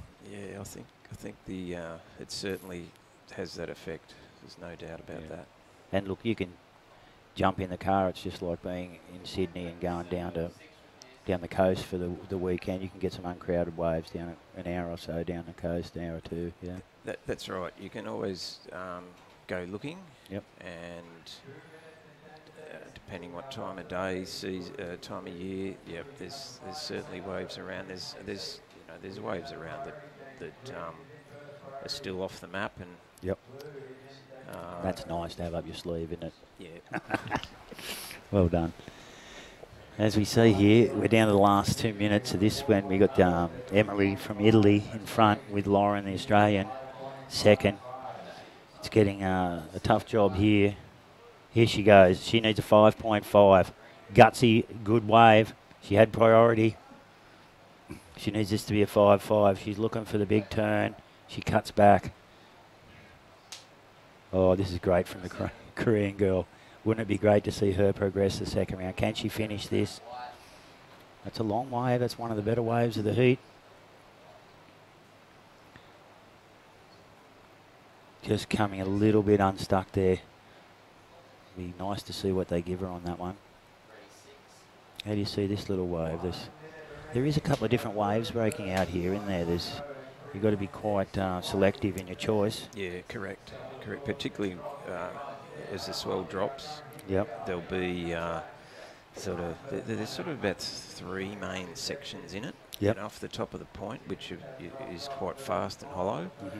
Then off the corner, and then further down. Yeah, you get those wide peakers, don't you? That's right. And they can be scorers too. Definitely. To get your big long wall and nice big turns in.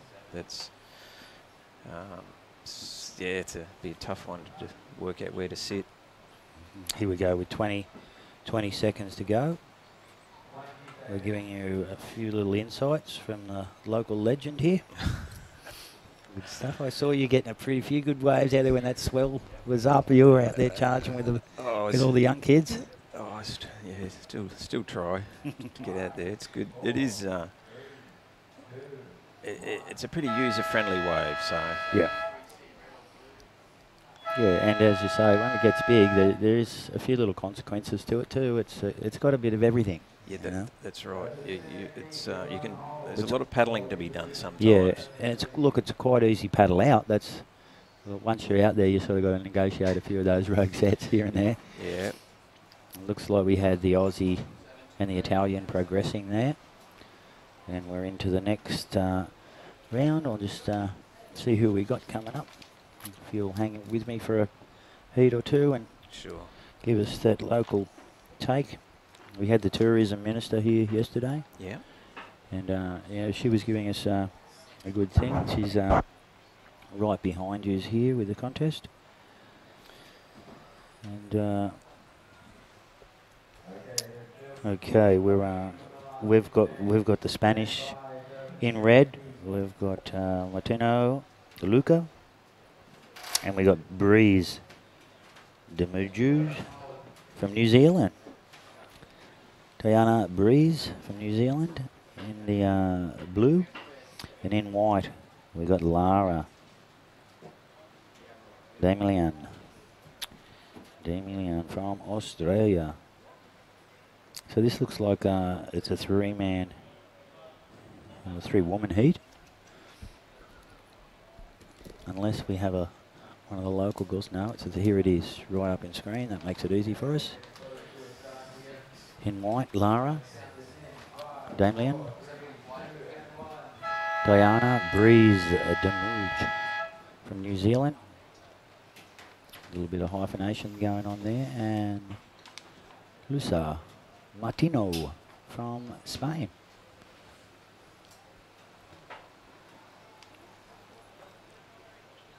And look, you know a lot of the local customs here and that. And what's your take? Because the girls were worried whether they should wear board shorts or not. And are they pretty liberal here, or?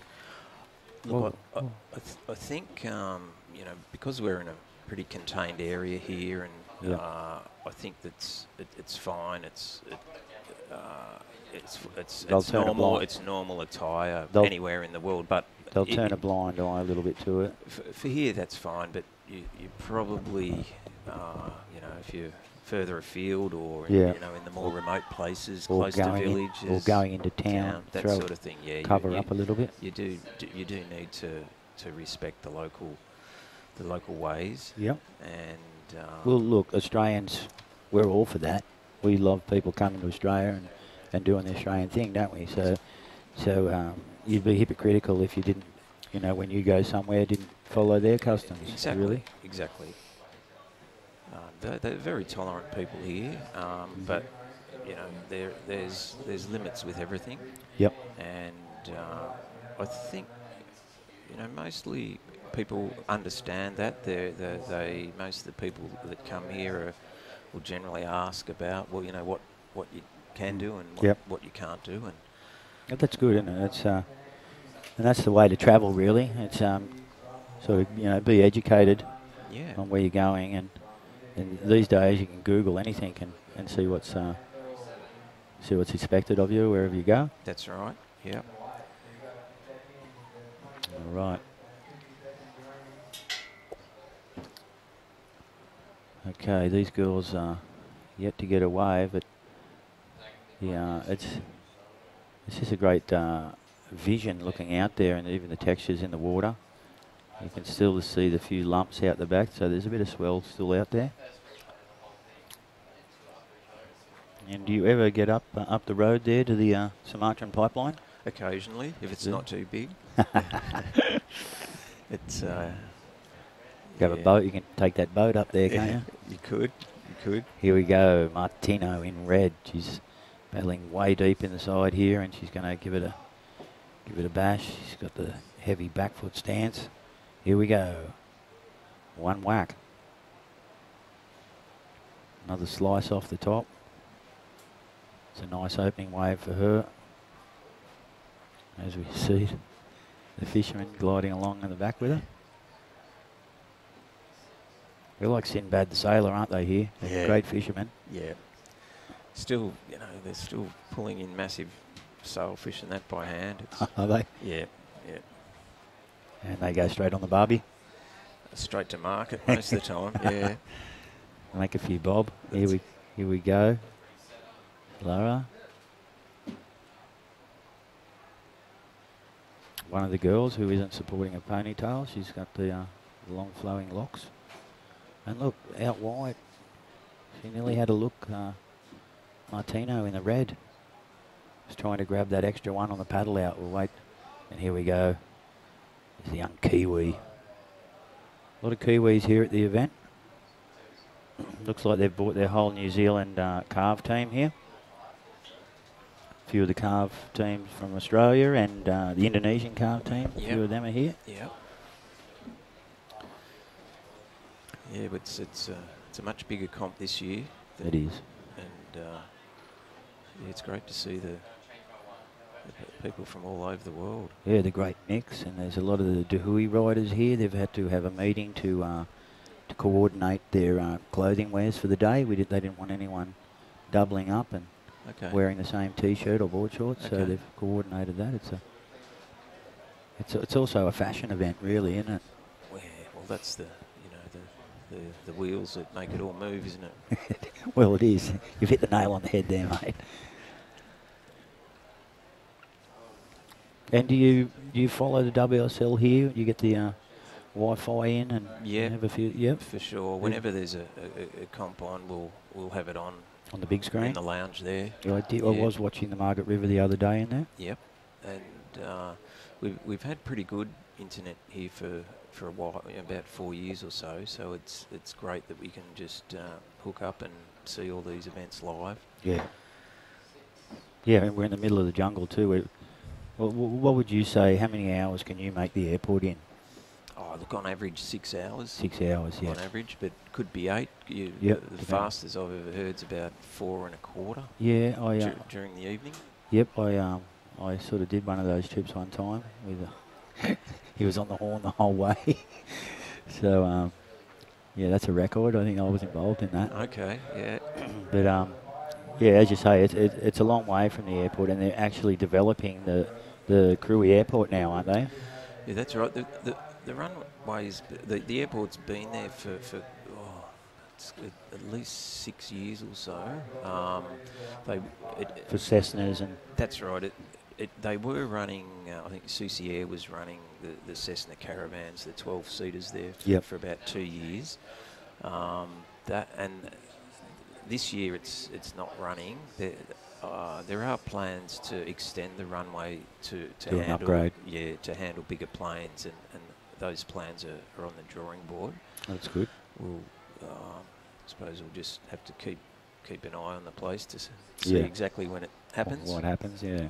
That'll open it right up along here. So yeah, that'll change things. Enjoy your seclusive lifestyle while you can. Yeah.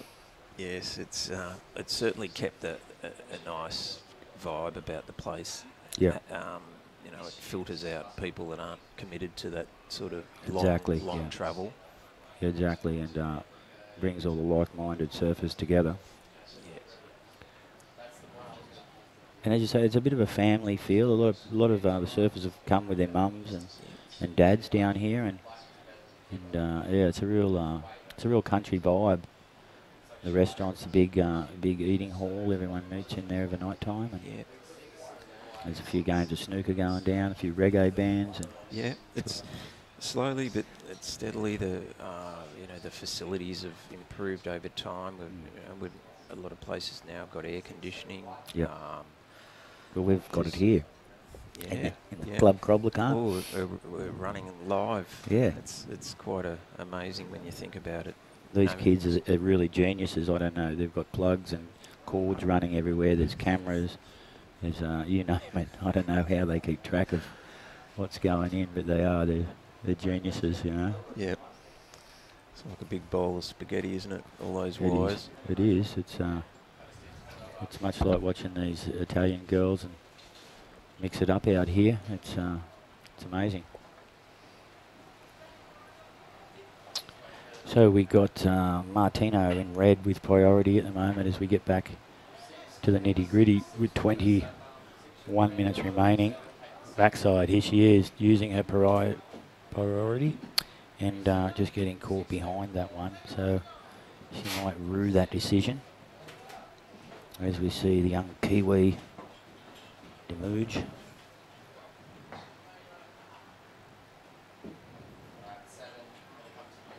The priorities moved on to her.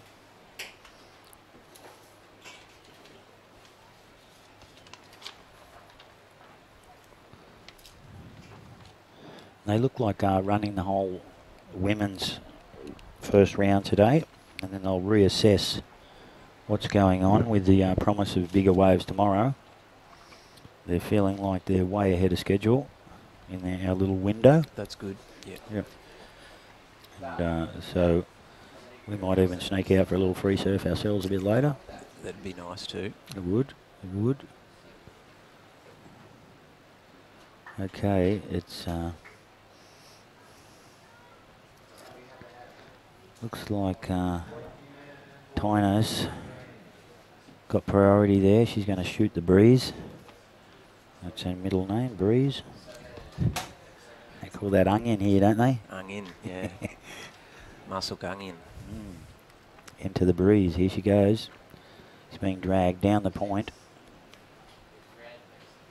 by Lucia.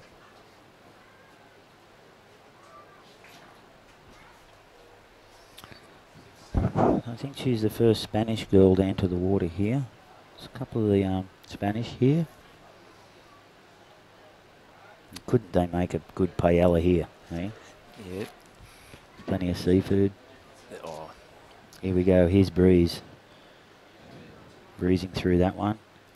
Whoa, see, it mustn't be much water there. She went pretty shallow on that one. yeah. Like a belly flop.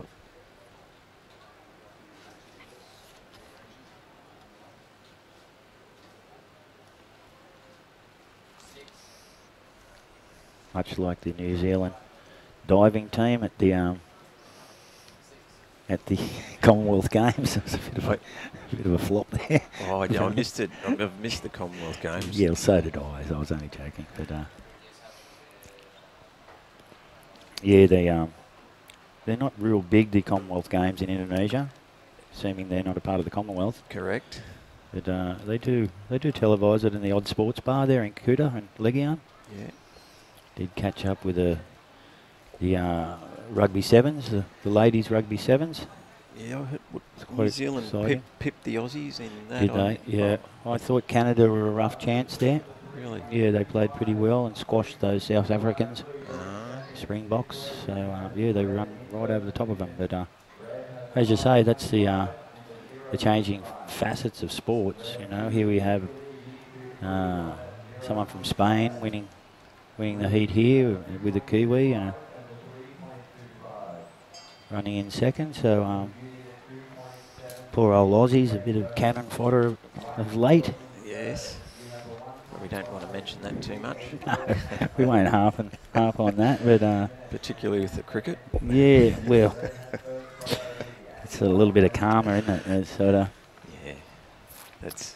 Here we go, top 5 scores. We've got Julie. She just whipped in a 9 first heat. That was amazing. From Japan, Chelsea. She's got 2 7s.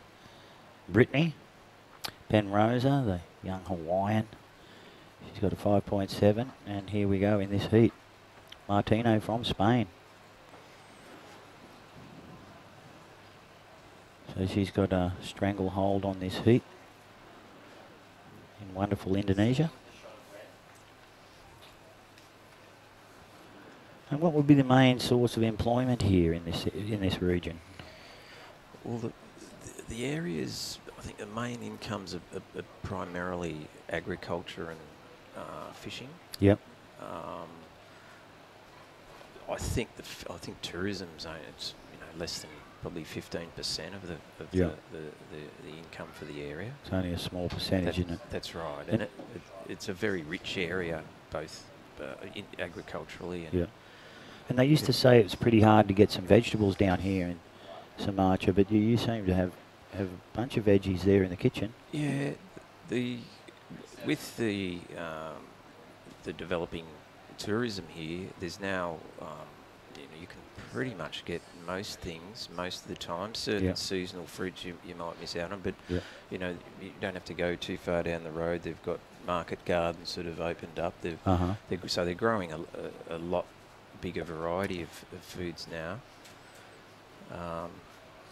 But still, you go a bit further inland. There's all the rice. There's all the other forest products. There's the damar, coffee, cloves, coffee. The coffee is quite good down here, isn't it? It is. Sumatran coffee. Yeah, it's well known for the pepper and coffee. The area further up in the hills they grow. Pepper, yeah. Yeah, a lot of peppers grown around here. Well, there used to be sort of like the spice islands or something, like they used to come from Europe and grab a lot of spices from here. They never tasted some of those before, and hadn't tasted them. Yeah, it's interesting to think. What's it about 500 years ago? The main commodities that were driving the global economy were spices. Yeah. And fabrics and. Sure, and as you say, the people from Europe were bringing them back, and it just changed the whole society, didn't it? That's right. Well, when I was young in Australia, there was only the odd Chinese restaurant. That was your only other available sort of taste of food. Rather than your chop and chips and 3 veggies. Yep. And you'd go down the local Chinese restaurant and grab yourself some curried prawns or. Yep. Sweet and sour chicken. Yeah, that was it. So it's and now Australia is just a culinary you know, sort of encyclopedia. Yeah, exactly. Oh, that was a nice little crazy back turn there. The replay, that was Lara. Damien. She needed a 4. She needs a 4. There's Breeze from New Zealand. She needs a 6.25. And she leads by 4 points here, the young Spanish girl. Obviously the highest rated surfer here in red. But in white, young Aussie, she's got the priority with a little P there. Yeah. And where, you're from Australia originally? That's right. Yeah. Whereabouts do you originate from? Originally from Melbourne. Uh-huh. And A little bit cooler down there than... yeah, a lot cooler. The big government guy was actually saying that they're going to do flights straight from Melbourne to Krui. Once he gets that airport going, I think he wants to visit Melbourne. He likes likes it. And I was in Melbourne till well, I've been in Sydney for the last 35 years, and Yep. the last 8 of those just south of Sydney. Where down? In Bulli. Oh, down Bulli. What a great area. I was in Bulli camping area as a kid for every Christmas. It was great. Yeah, it's a beautiful part of the world. It is. But it's always nice to get back here into the warmth. Yeah, do you try and escape the winters? Yeah, but It's a bit fresh down there. I wear a steamer if I go back to Cronulla in the middle of summer.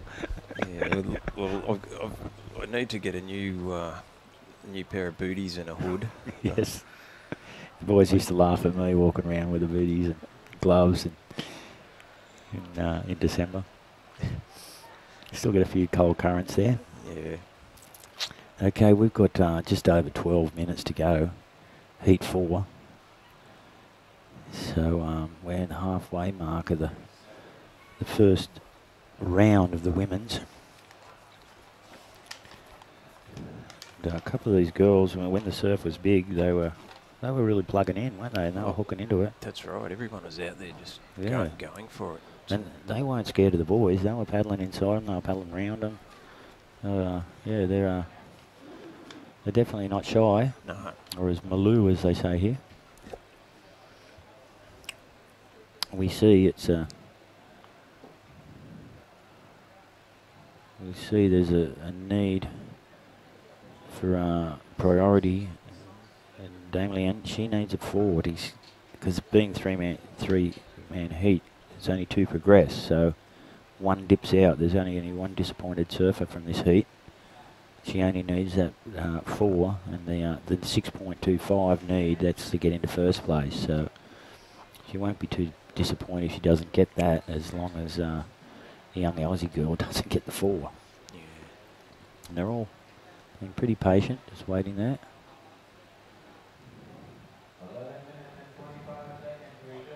And I've been asking everyone, how long do you think this wave actually is when it lines up from top to bottom?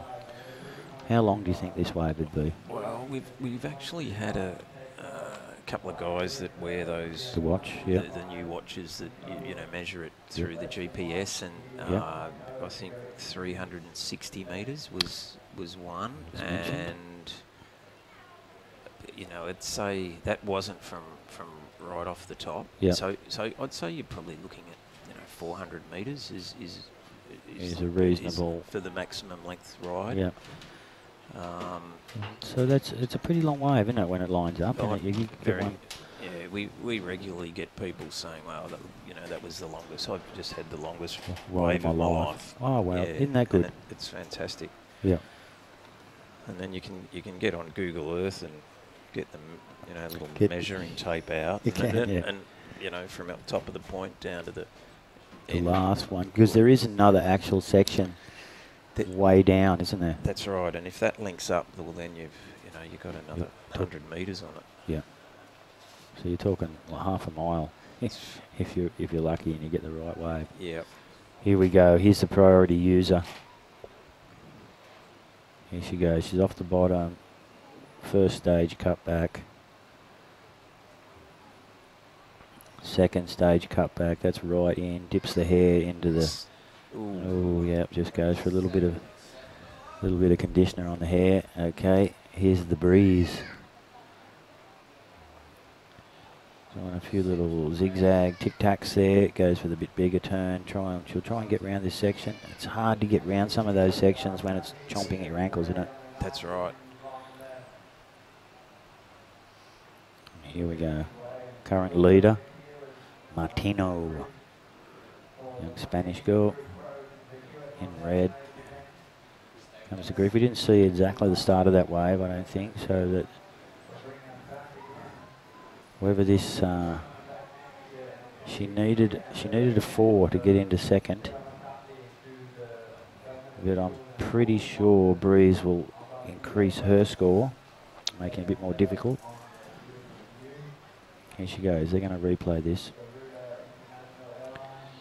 She went for the speed to get through that section so she could get that bit bigger turn in. Yeah, it's just fattened out at the end there. It has, hasn't it? Some fatten out there and some sort of jack up a bit. Yeah. They've got to be lucky. Here we go. There's the start of that wave. This is the beauty of having the different camera angles and bringing them into play. Hats off to the boys for getting that organised today, and Garuda for flying them in. But yeah, that looks like it's a consolidating wave. She seemed to have the rhythm there where poor Breeze got stuck trying to motor through a flat section, yeah. Yeah. And priority's gone back under the Dame Edna from Australia. Here she goes again. She's caught behind there. She knew it too. But she's clutching at straws with 8 minutes to go. There's no need to panic yet. Yeah, she has. That's blown out to a 4.5 she needs. And here's the Breeze again. A flurry of waves coming through. That's a better. Turn. Yeah, that's a better one for her. I don't know how it looks like. She had doing a few little stiff-legged snaps there. So we'll see how the judges score that.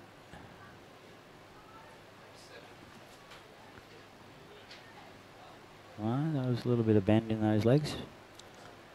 Took a little bit of aqua in too. She looked like it. She there, a gobful. Some of them, his knees don't want to bend, do they? No, I have that problem. Back won't cooperate.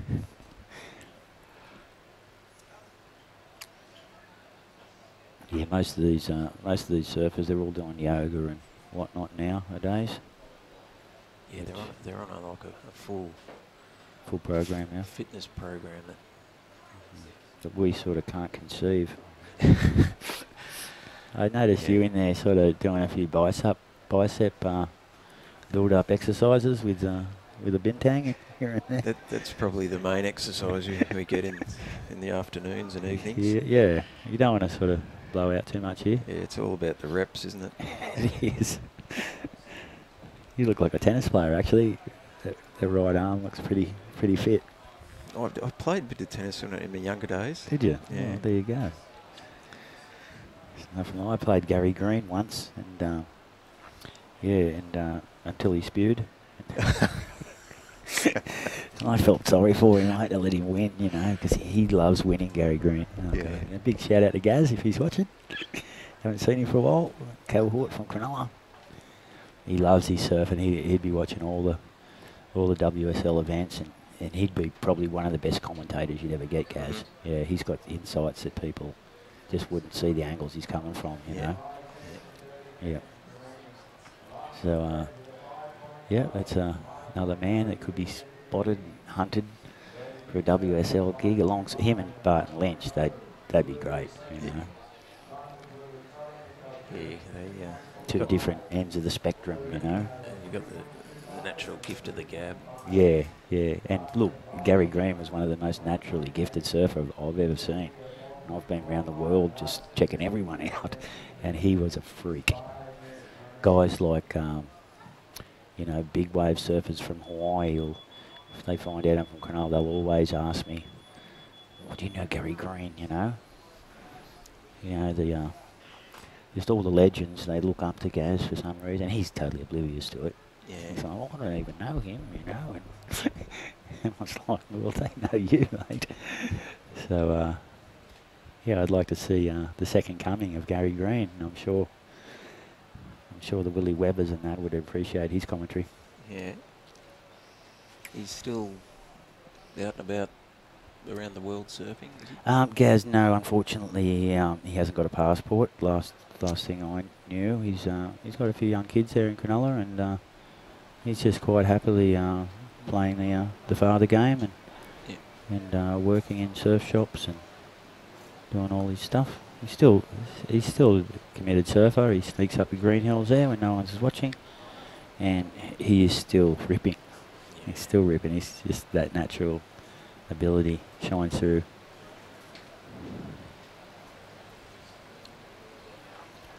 So, but yeah, he likes a little bit of a right arm workout of an afternoon with 2 counter-twoies. Just run a summary over the day's events with 3 minutes and 33 seconds to go. We haven't got a situation change here since the last time we updated you. Martino, she's got priority, holding tight with Breeze from New Zealand, sitting in second place. And the big question is the Dame Edna of Australian surfing. Is she going to get that 4.45? With a bit of luck, she will. It's not out of the question by any means. Yep, under 3 minutes remaining in this heat, and it's all going to come down. Most of these heats have come down to the sort of last few minutes when there's been a flurry of wave action. Here's just these are the panoramic views that I've promised the world. Yeah, you can look at that set coming in now. Yeah. See, that gives you a bigger, wider advantage, and you know, hats off to all the boys here on the cameras. Looks like it might be a bit of a wider one. It is, and that's what she's hoping for, because Martino on the inside has got the priority at the moment with 2 minutes remaining, and Lara, she really needs that 5, you know. 4.5 to get into progression stage. Breeze is sticking to her like glue. She's not going to let her have it all her own way.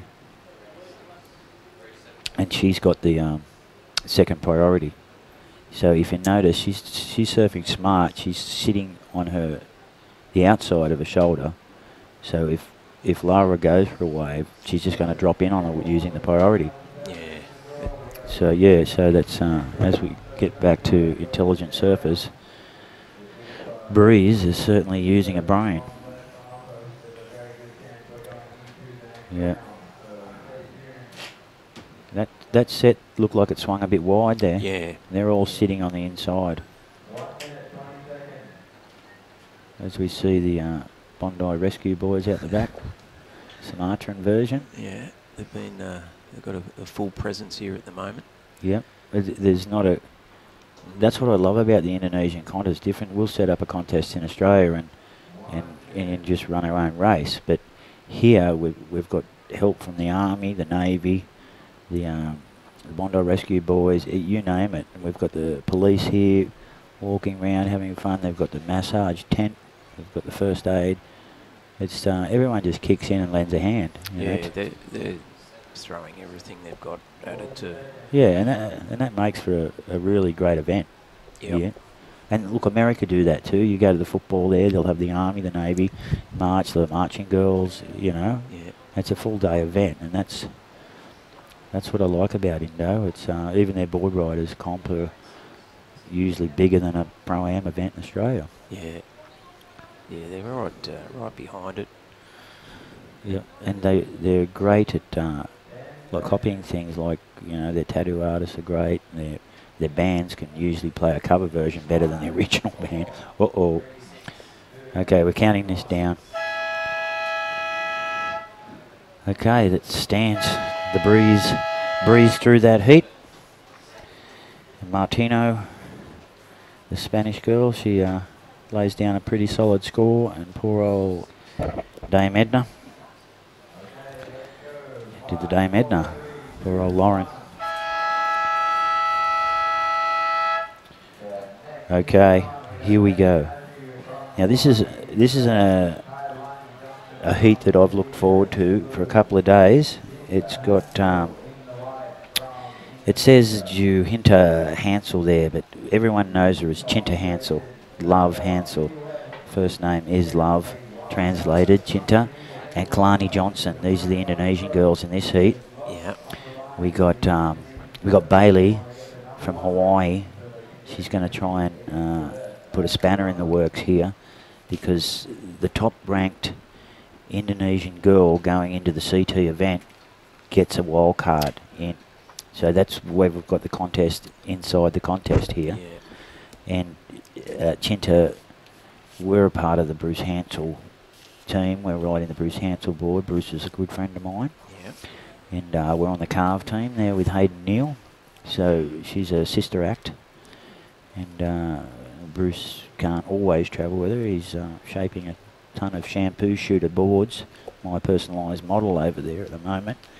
And so I'm here keeping an eye on Chinta and making sure the boys aren't being inappropriate to her, that's for sure. You know, Johnny's going to look after her, along with Dinah, Cacho's little girl. And here's Richard's little girl out there, Kalani Johnson. That's Puani's sister. She's the younger one. Yeah. And Kalani is a very talented young little surfer.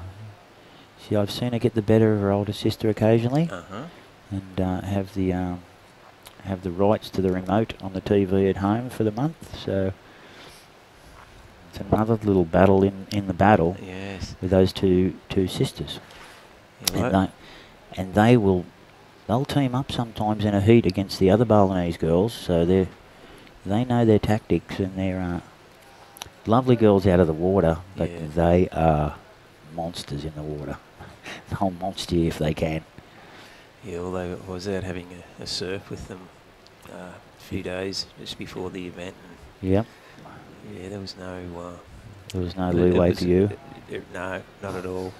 I got dropped in by Puani on a great wave, and apparently she got tube of the day on the one she got me on. So, and look, I wouldn't be surprised. Their dad's like a grandmaster jiu-jitsu or something, so she could probably choke me out if I said anything anyway. So yes, I was only too happy to say, yeah, no, that was your wave. I snaked you. Sorry about that. Here we go. That's Chinta. She's up and riding on her first wave. Fresh back from the pipeline, surfed in the pipeline event in Hawaii. Wow. Yep, so she won't be scared of these little lefts. No. She's doing a few little turns and kicking out, so she's got a wave under her belt. Kalani won't like that. These girls are fierce rivals. They've been going at it probably for 10 years now. Wow. Since the push-in events at Padma. Yep.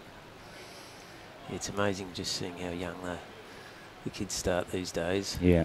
Well, we just had an event at Padma, and it was like an under-5 push-in event, you know, and then we had the junior, the Super Groms, and that was all we ran. We ran a special grommet event, but all the parents were out there and pushing their kids in and having a good time, and it's a real family event. And as I said, a lot of those kids, they don't have to be pushed. They just love surfing, you know. Well, we had a family here not long ago. The eldest boy is probably about 7, and you know he was busting his fins out on his backhand out the front here, and you know it was sort of, for him it was double overhead. Yeah, and perfect. Just incredible to watch. Okay, here's Kalani Johnson. As you can see, she's got quite a good style, and they are quite tall, the Johnson girls. Some of the tallest in Indonesia. That's an amazing feat, but that's not going to grab you. You know, if you've sort of gone straight for probably 375 yards of that and done one close-out turn, you're not going to get the point. So, sure. And as you say, that's probably the difference between our generation and what's going on now is they're not too worried about finishing off a wave, where I like to step off on shore and walk up the beach and sort of, you know, brag about sort of actually not falling off. But these kids, they don't care about falling off. Yeah. And that's Bailey. Bailey's grabbed a 4-point ride, grabbed the lead. No, as we've added Kalani's 2 waves together, she's just edged Bailey out. Kalani looks like a little set, hitting a bit wide here.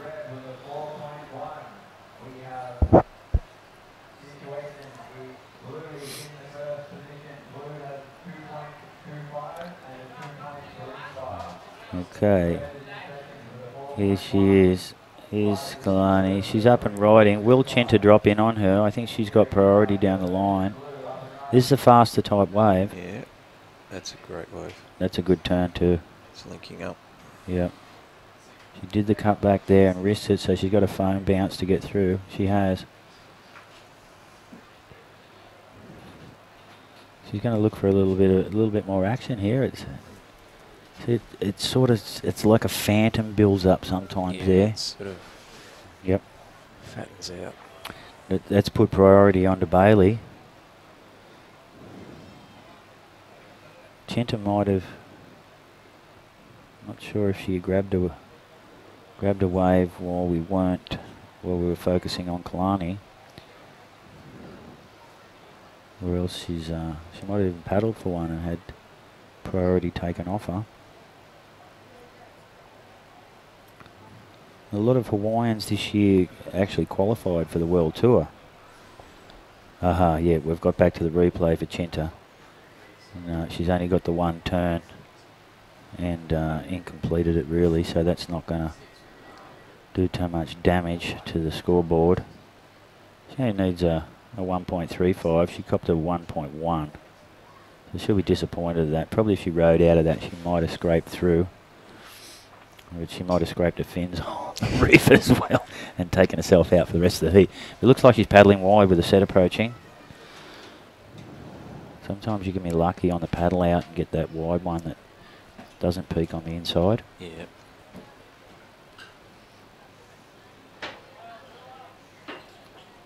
It's a bit hard to see where they're sitting from here. Yeah, if you get that panoramic view every now and then, it gives you a greater idea. Chinta seems to, she's got the hair out, the flowing locks. She hasn't gone for the ponytail look, and she was told she couldn't surf pipeline by her father if she didn't wear the helmet. Yeah. And unfortunately, he had to go back to work in Indonesian Bali, and she surfed the event without a helmet. Oh. Well, I did sort of comment that she could look a little bit silly in that. We've gone to the panoramic view. Here it is. She could look a little bit silly with a helmet on, and that's very brave of her. Yeah, but look, apparently she said she didn't feel comfortable in it, and it was weighing her head and neck down. So she made a few for a heat or two there. So maybe it was the right choice, and she came out unscathed. One girl did get hurt, so I'm sure Dad would have scolded her when she got home. And I probably shouldn't have commented on Facebook that she'd look pretty silly in a helmet, but yeah, there's no backlash, was there? No, I haven't seen Bruce yet. He's been busy shaping surfboards since he got back. He went on a little bit of a tour. She actually starred in a film and went to the premiere in LA. Wow. So yeah, it was all about women, you know, sports women, and they're chasing their goals. So yeah. So yeah, she's been on a little bit of a fantasy tour there, and popping into Hawaii and meeting all Dad's old friends and all the North Shore legends. So they looked after her. He was flew in from Florida, unknown, and became a part of the Pipeline Underground. Brucey Hansel, and surfing in a few Pipeline Masters events, actually breaking an ankle in one. Here she goes again. Brucey's little girl, Chinta. Now he's shaping boards in Bali with 2 other daughters too. Lovely, lovely little family. He looks after them.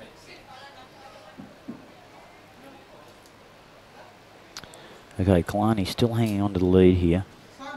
Bailey, she only needs a 2-point ride to grab the lead. And Chinta, we'll see what they give her for that. She only needed a 1.6. She got a 2. No, hang on. Oh, that's Chinta's gone to the lead. Sorry, I couldn't focus on the wide thing. And now that leaves Bailey needing a 2 to get in front of Kalani Johnson. And Kalani only needs a 2.5 to grab the lead. So it's Close one. This is a close one. And it's going to come down to who's got priority, I think, the last 15 minutes. And who grabs that runner. Because not every wave's a runner at the moment, is it? No, it's all sort of dropping steadily.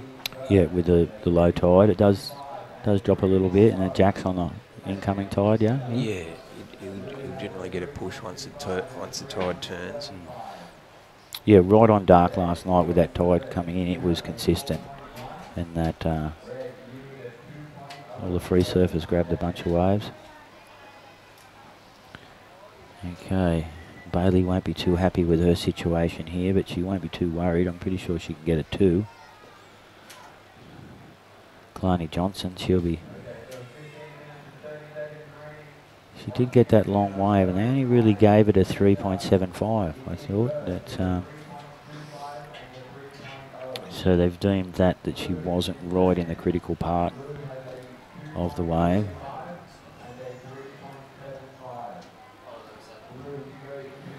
Chinta's pretty happy with the situation that's going on. They are scoring this heat pretty low. Bailey's got that 4. That's the highest score, the 4.1. So she really only needs a little backup wave, and she'll grab that lead back off Chinta. She's going to sit and wait for a good wave, I'd say, with priority. Being from Hawaii, I'd say she'd prefer the bit bigger waves. But I've seen Kalani out in some pretty big stuff, and young Chinta, she's been groomed by Made Lana there at the outside corner. Wow. In Uluwatu too. That's her local break. She comes in and surfs at Padma a lot with the guys for her beach break experiences, but you get some juice out there. She's paddling out with Made Lana when Dad's not watching. Made looks after her. It's a nice turn, that one. Big shout out to probably Made's watching on the big screen there. The Edge. He's probably having a surf. He'd be getting towards the afternoon. Made likes to get out there for the afternoon sessions at Ulus with a nice offshore winds grooming it up. Okay, Bailey has grabbed first position with that. Yeah, that's the highest score as we see Chinta. She's going to try and make up some lost ground there. She needs a 5.8. Oh, this is a low tide. Little drainer, that one. Yeah, that was. She was. Uh-oh. She's being dragged along the reef by a board there. Okay, we got to replay. This is the 5. This is the highest score so far. She waits and cracks it. That was vertical, popping the board over the back of the wave. So, yep, another nice little hack. She does look good while she's doing it, doesn't she? She's got that natural style. Very smooth. Here's Chinta's replay. Yep. She was scraping fins on that one and she knew it. Look, Yeah, puts on the handbrake. Trying to get out. Unscathed. Unscathed, yes. It's got a reputation, this reef, of collecting a lot of skin off people. Yeah, I donated a little bit myself in the last couple of days.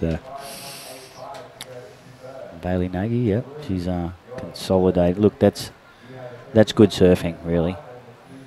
And a 5 is a pretty good score here at the moment. There's a dropping tide and a dropping swell. So yeah, she's pretty consistent on the 5s there. Okay, here's Kalani. She's got the big P next to her name. That means she's got priority and can basically take any wave she wants. And she only needs a 2.5 to grab the lead off Chinta. Or grab second place off Chinta and get herself into progression mode.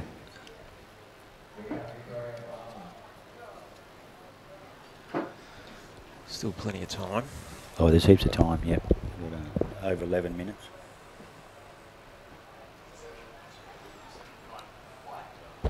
But I'm finding these half-an-hour heats do go pretty quick. Mm-hmm. Yeah. They are. You blink and they're over.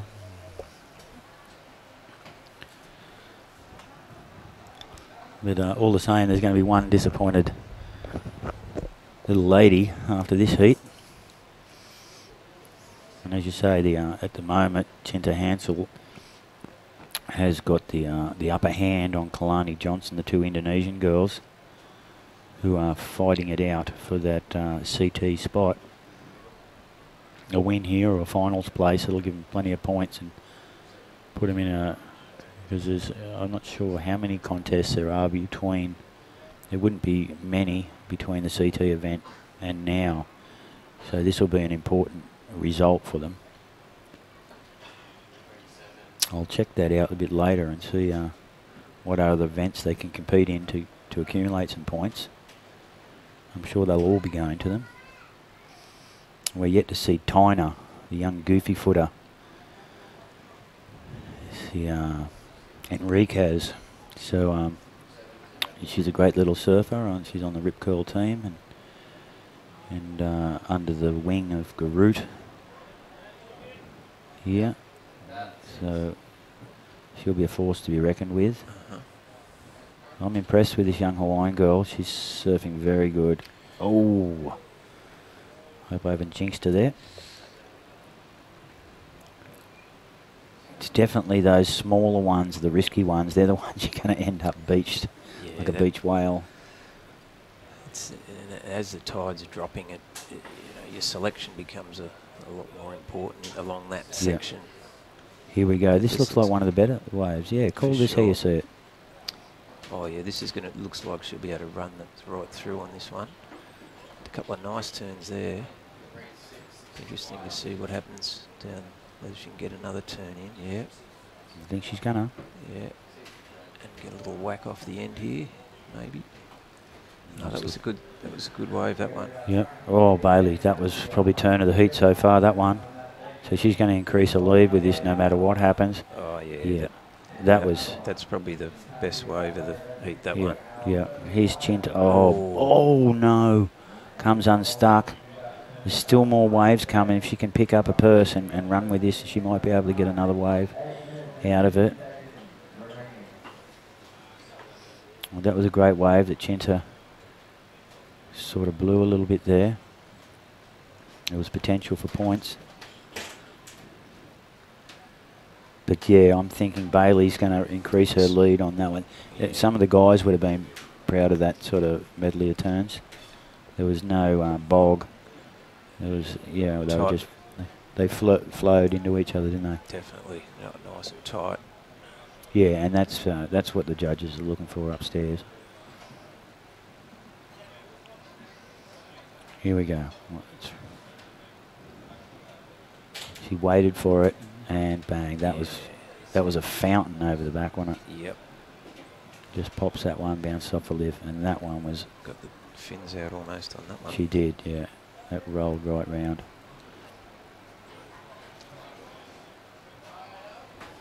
Judges will be busy now. Yeah. Here's Chinta having another bite at the cherry. Looks like she's holding back a little bit. Oh, she didn't hold back on that one. Could get her in a little bit of trouble. Oh, Kalani's leapfrogged her in the battle. Kalani's grabbed the 6.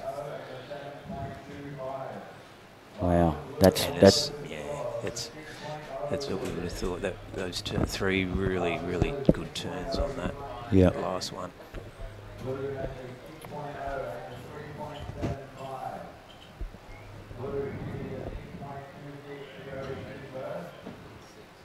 Yeah, well, young Chinta's up against it now. Here we go. There's the judges' scores. 8.5. Someone's gone a little bit haywire there. But yeah, I would have been tempted to give it an 8.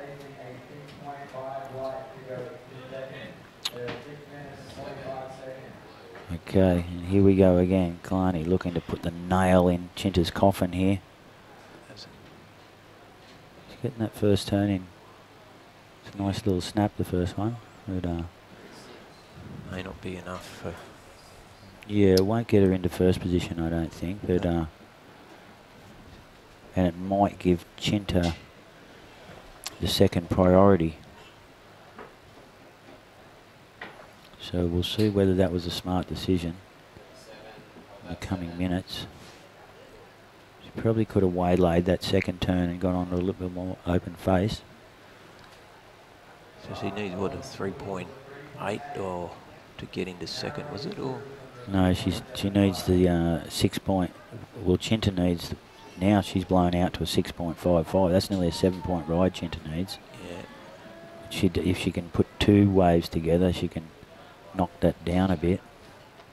But time's running out for her with just over 5 minutes to go. Looks like Bailey Nagy, she's from Hawaii. Looks like she's going to change the hairstyle. She's pretty relaxed out there. She knows she's got this in the bag. Yeah, it's been a consistent heat. Yeah, well, she's really given these young Indonesian girls a schooling, hasn't she?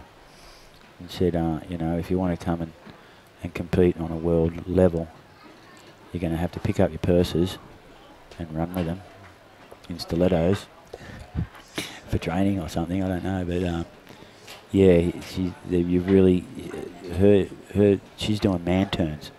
Yeah, and the waves she's been getting have been lining up and allowing her to do that. Yeah, her selection's been good. You can see, look, that's nearly dry, those littler ones. So you want to avoid them.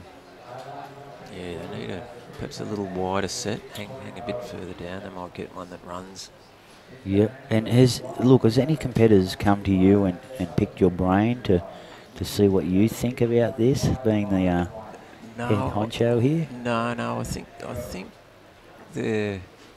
most of them probably don't know who I am, but a couple of the guys that I know who've been here before, they've already surfed here and have got a good idea of the wave already. Yeah. And I think it was interesting yesterday.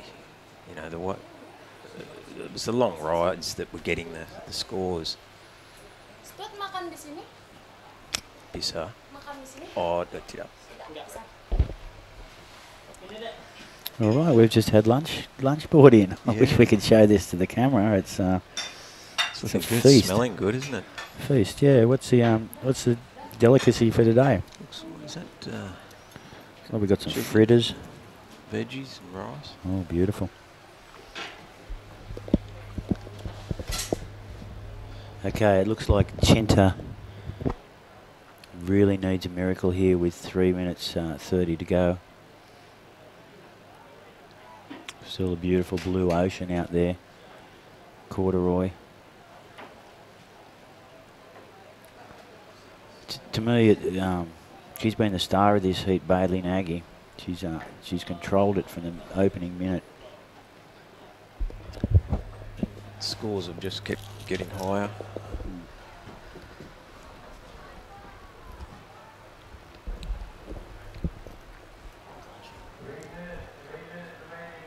Johnny's got a mouthful at the moment, so he's taking the headphones off. Yeah, that potato fritter is a bit crunchy. Tasty as, but I'm going to have to go this with my fingers, mate, Indo style. I forgot to bring the knife and fork in, knife and spoon. It's all right. That's all right. There's no rush. We have been well fed here. It's the restaurant. Hats off. It's great. They do a fantastic job. They do, and they do it all with a smile. All the lovely girls in there. Yep. And there is a character, the old one-arm barman. Wundy. Wundy. Yeah. What a lovely fellow. He's a champion. And you know what happened? he challenged me to game of pool, you know, and wanted some money on it, and I thought, I'm going to beat this guy with one hand tied behind my back, you know. He's only got one hand, and he's actually given me a flog and took me rupee. A lot of people fall for that one. Yeah, he got me, yeah. God, he's good. But, you know, that's another facet of this place, the characters, and, you know, and they're always up for a laugh. Just like yesterday when the telecast went down here and I suckered a few fellas in and they thought they were talking to the world, and yeah, and they weren't plugged in. But look, it's all a part of the game. Yeah. Practical joking. Yeah, it's the Indonesians love a laugh. They do. Just got a that's fantastic sense of humour. yeah. They're just like Aussies. They slang their words, and yeah, they'll have a laugh at anyone's expense. Or like Chinta's got a minute here, and she's not going to go down without a fight. Look at her; she's paddling way to the inside. She's got no priority. She's staring down the barrel of defeat here, but she's not going to do it. Not going to do nothing about it. All the girls are following her. They're not going to let her have any armchair rides into a possible 7-pointer. She turned on that. Bailey turned on her. 30 seconds.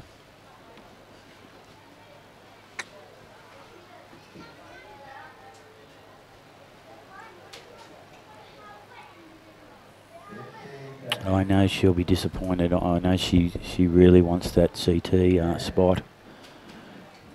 But as you say, Kalani, she's a really good surfer, Kalani. On her day, she can mix it with anyone. And there it is. Bailey from Hawaii and Kalani from Indonesia. Kalani Johnson getting through.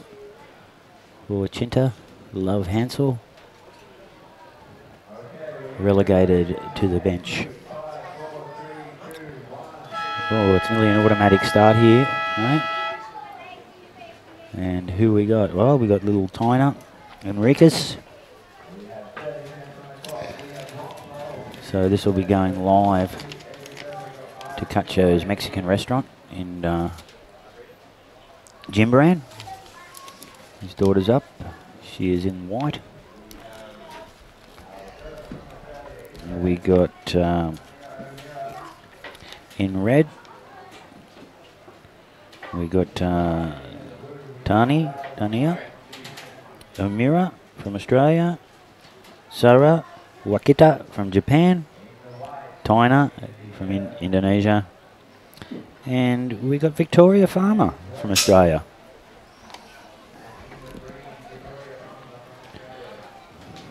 Well, it's about time we had a farmer come in here.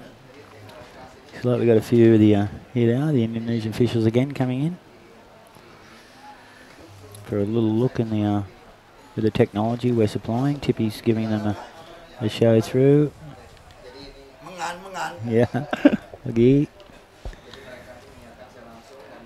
Okay. We've just got the Babati is just Yeah, he's the big boss. He's the big boss of the area. Politician. Yeah. Yeah. I suppose the equivalent of the local mayor, I suppose, back Yep. home. Local mayor. Yeah, and yeah, he's made everything happen here. Yeah, he's a champion fella too. He's loving this whole day. Looks like he's got a few of his own shirts printed up as well. Yeah. Got competitor on his. Yeah, So he gets into the festive element to it all, and he's brought the wife in with her. She's enjoying herself here. You boo? Is that he boo? Or is she? That's his wife. yes. Yep, that's his wife. And they do have a few female politicians here as well. A few, yeah. Yep. Certainly. Certainly. Probably similar to Australia in terms of the numbers. Maybe not quite as many, but but one did rise to president, didn't they? That's right. So they're a very forward-thinking nation here, and they're not shrinking violets. The Indonesian girls. No.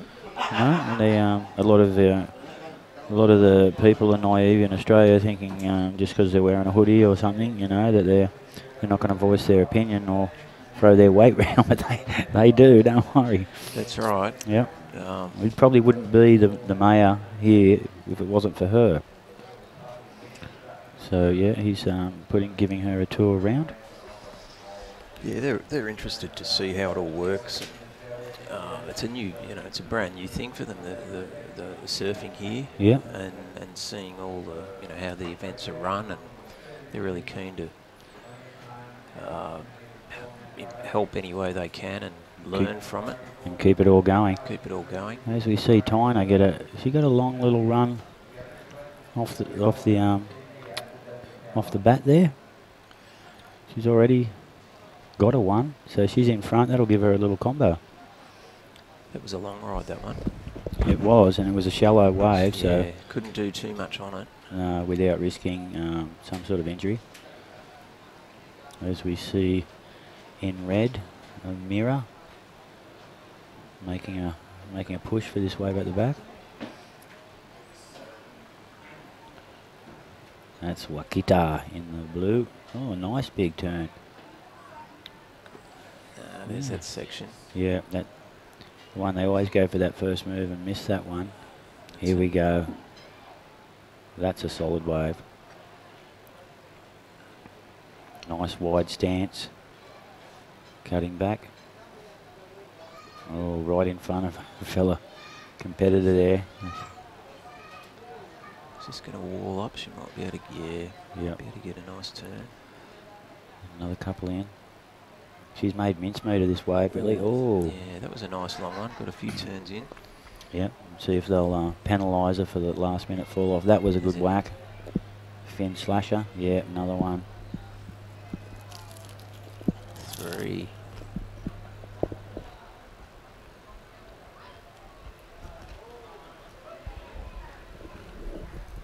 Yeah, that'll be the highest score so far, that one, I'd say.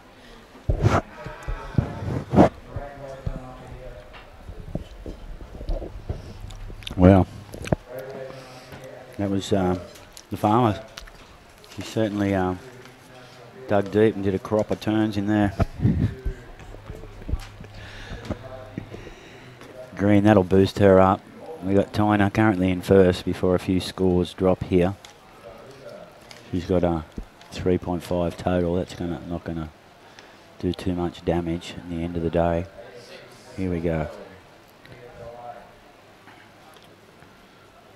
She looks to have the goods in style. Nice turn there. Yeah. She's trying to punch through, but she just couldn't.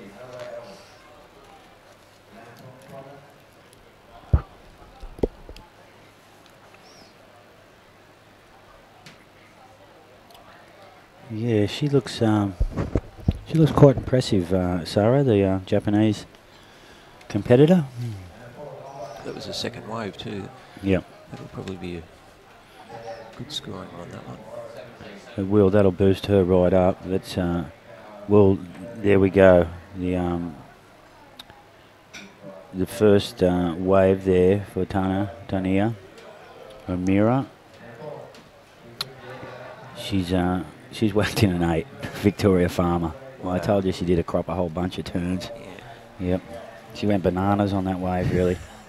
Much like all the banana farmers here. And yeah, that's a high score. It's one of the highest scores of the day. And that's relegated Tyner back to third position with Sarah Wakita. She just dropped a score there. That she's bumped herself into second place, putting Tyner back to fourth. And with priority, Miss O'Meara, she's into third with one ride. Victoria Farmer is way out in front here.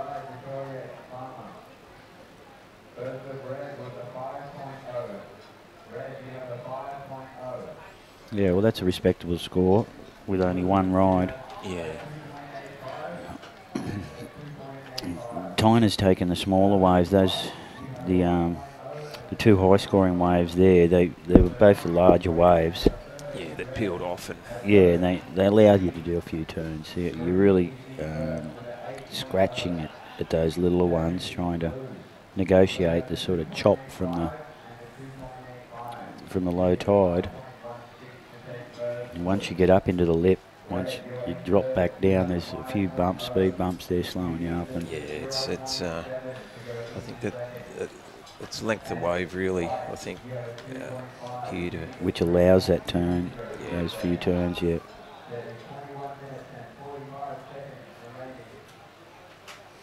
It's far from over. Far from over. Don't forget, Tina is one of the Indonesian girls looking to grab some points to get into that CT event. So Miss Farmer there in the green should be looking to maybe get get an Indonesian passport and sneak into that event or something. what is the next CT event you got running? Well, they've got one on at Commune. Yep. At over there at Cremas. Yep. And I think it's in May next month. Uh-huh. So yeah, but to qualify, you've got to be actually leading the ratings. You know, it would be the current ratings leader before that event. They get the wild card. Okay. So it's not the person who won the Asian title last year.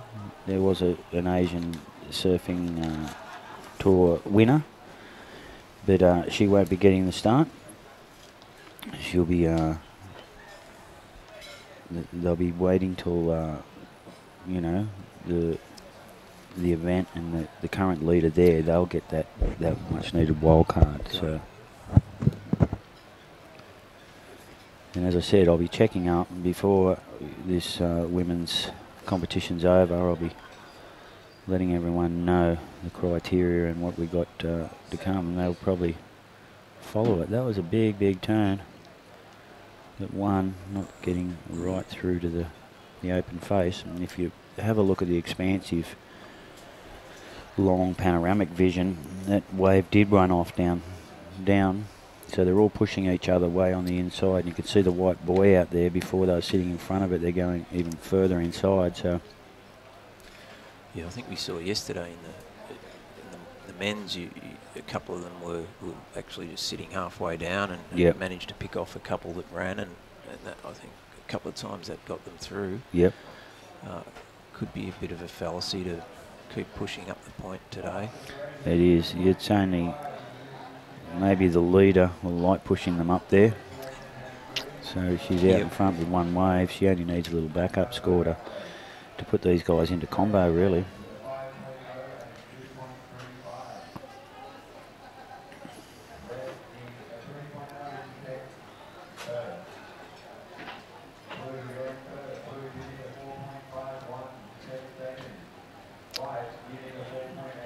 Yeah, it's a bit of a battle for second.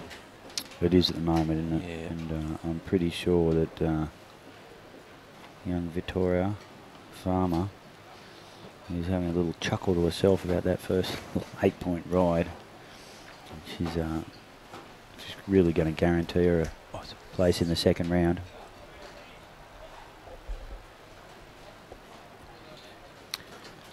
Okay.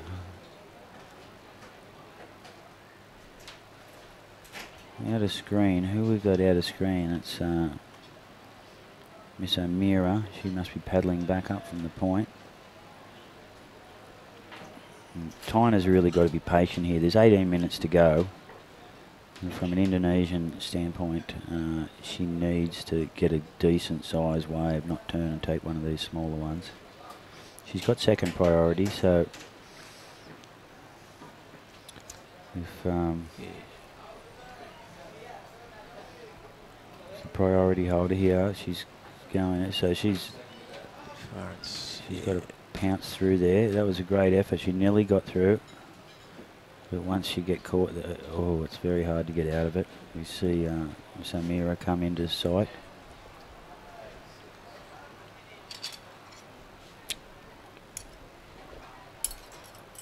Here's Tina. She's on a double double size wave to anything that's come through for her before.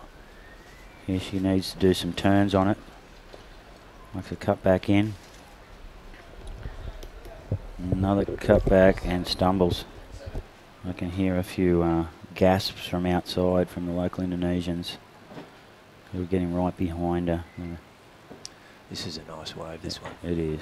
And she's all over it like a rash, really. Needs to try and get a couple of vertical turns in. Bit Yeah. down, here we go. Yeah, I think that was Tyna's issue on that last wave. She never really went vertical. And the judges are penalising it. Here we go, Sarah. She's looking, you can see her just looking for that whack. Oh, turns it upside down. Another whack in the soup. And that's 3. That'll score a few points. Yeah, that was a good ride, that one. Yeah, that might change her position slightly. Tyna will be ruining that fall off. Maybe she hasn't waxed up enough or something. Some of the waves here, you know, sometimes it is a matter of just keeping up with them, and Yeah. it's difficult to Yeah. get your turns in. But As you say, keep up with them, and then you can back off and get your turns in. But if you're coming from behind the 8 ball all the time, you're always looking to yeah. get your turn in.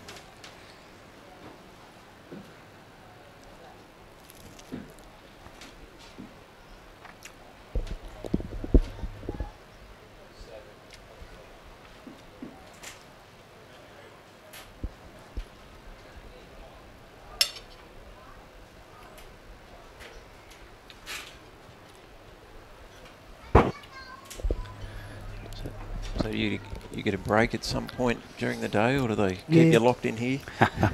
No, it's I'm used to working 14 hours a day in a foundry, you know, over furnaces and that, so this is quite enjoyable. Best job I've ever had. Sitting back and having a yak, and Yeah, just being around the surf all day, it's quite enjoyable. Yeah, they do give me any relief I want. I can call out for the boys upstairs, or Tippy will take over, but I quite enjoy running the fine Cove tooth comb over these surfers and seeing how I stack up against them. Still got that fire burning inside me that I don't want these young kids to get on top of me, so I'll be keeping an eye on what they do, and then I'll be trying to put it into practical when I get out there this afternoon. that's good. Not that I'll succeed, but We're always thinking about it. try Imagining it. again. Yeah. But yeah, look, I think they're only going to run this first round of the girls today, and they might have a little break, put her on standby for a while. So I'm quite sure we can sit through. I think it's only after this one 2 more heats. Yep.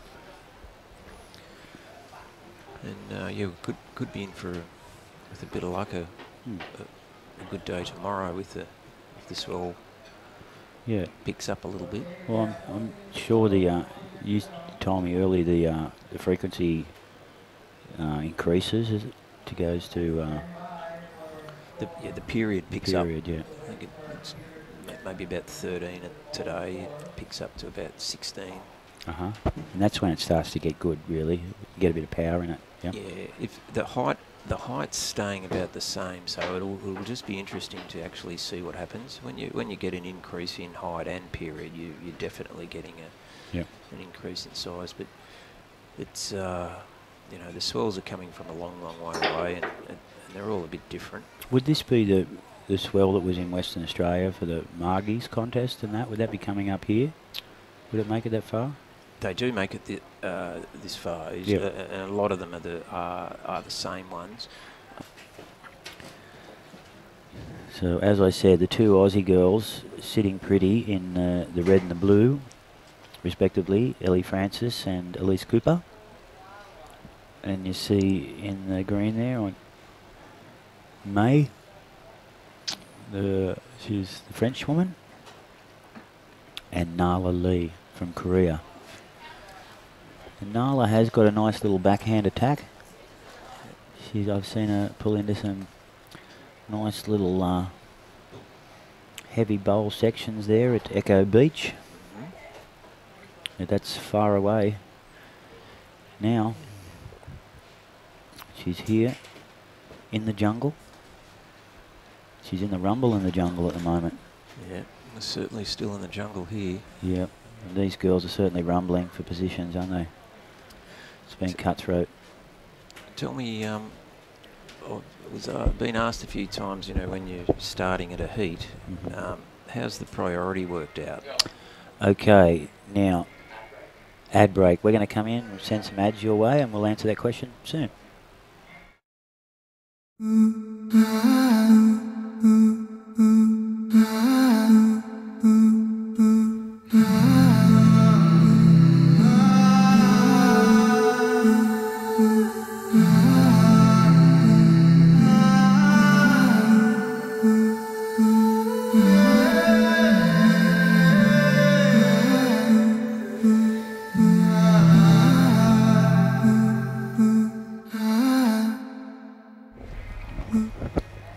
Yep, and here we're back in action, and total first class there on Garuda. Coming over, we're watching movies and having blankets. I've still got my blanket there in the room, blankie. Yeah, they've come a long way, Garuda, over the last 7 or 8 years. Yep. Very good airline. Oh, they're a step up from Lion Air, that's for sure. The food is first class. The comfort factor. Yeah, planes are all pretty new. You've all got your video on demand. Yep. Bar, Free of charge. Yeah. Bar's always open. It is. And look, it's amazing. Back in the old day, I remember being on a Garuda flight to Bali, and then just the stewardesses basically rolling the drink cart down the aisle and saying, "Help yourself," you know. There were guys coming off that plane with textured glasses and stitches on their heads, you know. But now, yep, the boys here, they're all athletes. I didn't see anyone have a drink coming over on there's free drinks, and that's amazing, isn't it? Yeah. There was plenty of Aussies coming over, and not one of us had a drink, self included. It's all business here. Shows you how times change. And that's the big thing in Indonesia here. Like, you can have a beer on the beach, you can smoke in a restaurant, you can, as you say, they're very tolerant here, and no one really complains too much, you know, about what someone else is doing. And because people respect other people and they don't go on too silly. And I'm afraid the Australians have made that many laws. You can't have a drink on the beach, you can't, because people have probably gone on silly. Or, you know, and it, as you say, that's a big draw point coming into Bali, that you can go and sit on the beach and watch the sunset and have a few beers. And for me, that's paradise. Yeah, that's always been a highlight there, isn't it? The sunset beers. Yep. Down at Kuta. Yeah, watching the waves roll in,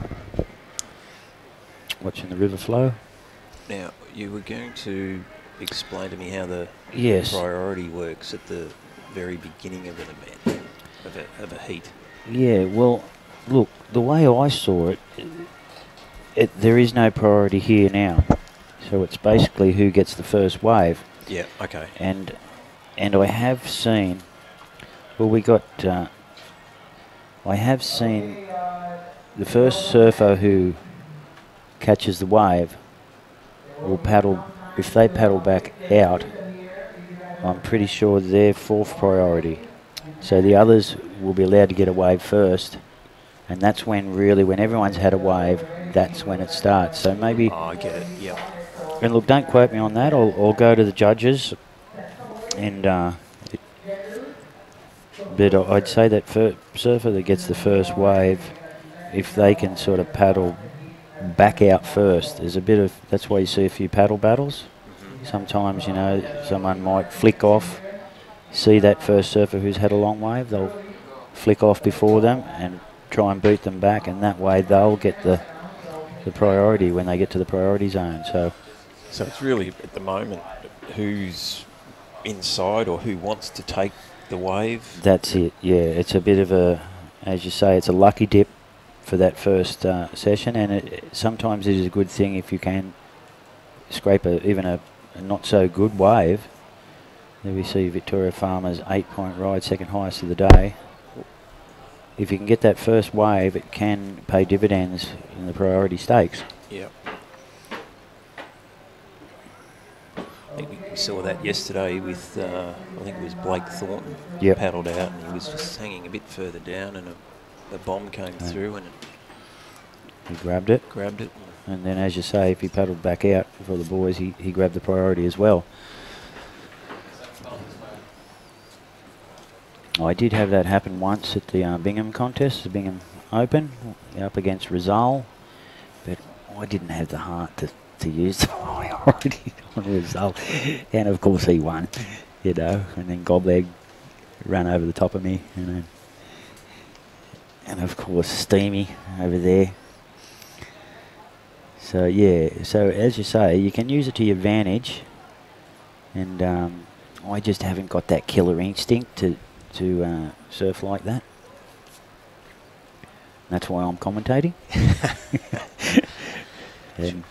Surely there's some senior event somewhere that you Well, enjoy sometimes. there is a little tour in Bali. We get to surf Uluwatu, Bingham, Padang, you know, Canggu, Madawi. There's a whole circuit, a board riders circuit that they've developed there, which is pretty well equivalent to a dream tour.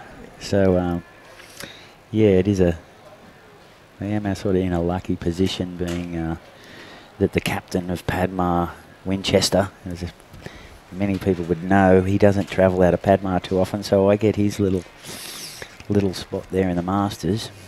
And they've made me officially sort of unofficially Balinese. Yeah, it's a long tradition of the Legian people there. They're revered all around the island for their stance on anti-slavery. So yeah, without going into too much, but yeah. So if you're accepted by the Legian people, everyone around the island does, and they're a great community all around Bali, and of course a lot of their just now a few of the boys who couldn't make it, they're from Padmar, and their sister's marrying one of the Kuta boys, so they're all family and all linked in. If you drop in at someone at Canggu and cause a bit of trouble and try and get up to Uluwatu the next day, you probably won't get a wave because they've all got mobile phones and they'll identify you as a troublemaker. So they are a very, very close-knit community there, the Balinese surfers.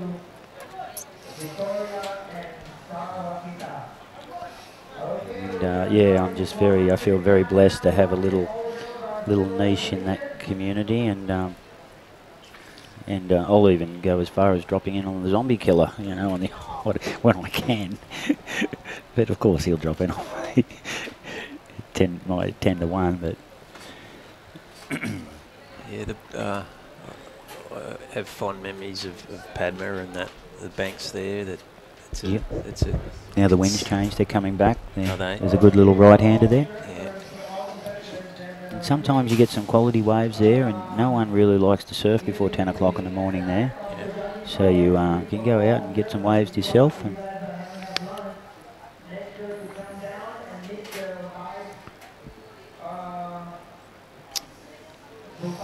all right, there it is. There's the previous result. Okay, we've ironed out all the problems. We've ironed out all the problems here. We're into heat 7 underway.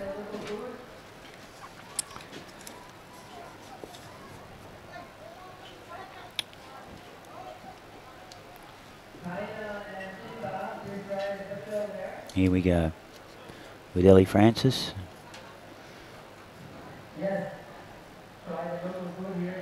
Elise Cooper, Nalali, and Marie Sure. How would you pronounce that? How's your French? Not too good. Soiree. Soiree. Soiree. Maybe, yeah. She's on a quite a good soiree here. Oh. She's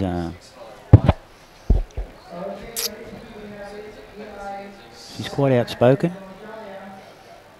A few of the boys I've seen on Facebook giving her a rub, and she's is as good as she gets, you know. And that's a feat in itself in Bali. Here we go. Here's Nala up first. I know all the Padma boys have got a soft spot for her there, being the zombie killer's girlfriend. They've all been coaching her along and pushing into her a few more heavier waves when they can. She's going to take the option of going down, like you said. She's been listening to the WSL Brains Trust. telecast. Yep, Brains Trust. But yep, she's taken that option, and she might be looking for that first wave to get that priority. Yep. We will pull. All these questions. There's probably a few comments there going, "No, Johnny Uluwatu, you have no idea," and but I will be confirming all these hard-hitting questions that you've got me with that I was unable to really answer properly. For sure. With the right answers, I'll be quizzing Tippy, Ty, Tom, Will, all the big boys there from the WSL, and get the lowdown. I'll even take my pen and paper up there and get it in writing. Yeah, one of them should know. Yep, I'm pretty sure they probably all do. The reason I asked is that one of our guides here was in an event. Yep. I think he was in the Similar? opening heat. Yes, not the opening heat, the second heat yesterday. Ah, yes. Eki. Eki. And he came up to me and said, "Oh, how does priority work?" Yep. And we worked out that you got your sign up on the tower here for the colours. You put your number against it. And Yep. It's just an up and down there from Coop from Australia. Yeah, well, that's it. You've got to, and you just got to pay attention. There's a lot of things going on in these contests. You know, you've got the priority ball, which is big squares on the front of the judges' stand here. And they have them running from left to right, I think, or I'll confirm that too later. So yeah, they'll be. That's why you see some of the competitors looking in. They're not looking at death stares at the judges or something for an interference. They're actually looking in at that priority. And as you say, that comes into play more and more now in the modern surfing era, where it used to be hustle and bustle. yeah, Now it's all polite, and it has taken out that that physically intimidating edge. You know, guys busted their way to the top like the Johnny Boy Gameses and that. You know, winning Pipe Masters and that. You know, they had to make a name for themselves. You know, and get the recognition, and they did. But now, you're probably most of these surfers are you know, doing university part-time. yeah. They're all pretty smart, and you actually need a university degree to negotiate your way through the minefield of the WS qualifying criterias. And as you say, some of the smartest, you know, some surfers in their first year have qualified, you know. And that goes back to, without going into too much depth about it, is even you can acquire points on the junior pro system, which will allow you to get you into a bigger event, you know, from a 1,000 to a 3,000. Of course, you're going to get more points in that 3,000. So these smart young surfers, that's why they're starting so young, to accumulate these pro junior points.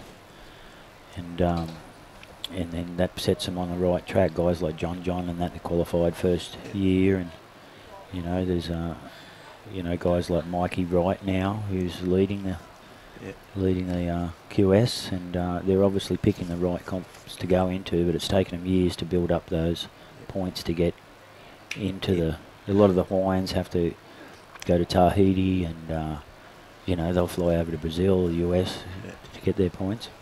So these are points just accumulate over time until you get to that Well, I level, think, or is it yeah, over an annual period? I think it's an annual period, yearly period, and and now they've like Rio Ryder. He won the like the Asian comp. There's Asian, there's South American, you know, and there's a few different groups, and because he won the Asian area, that gives him a start in the higher QS events. You know, that gives him a step up into the, you know, maybe the 3000s and the 5000s events. You know, and they're the ones you'll get more points in, and will aid you in your qualification stakes. And here's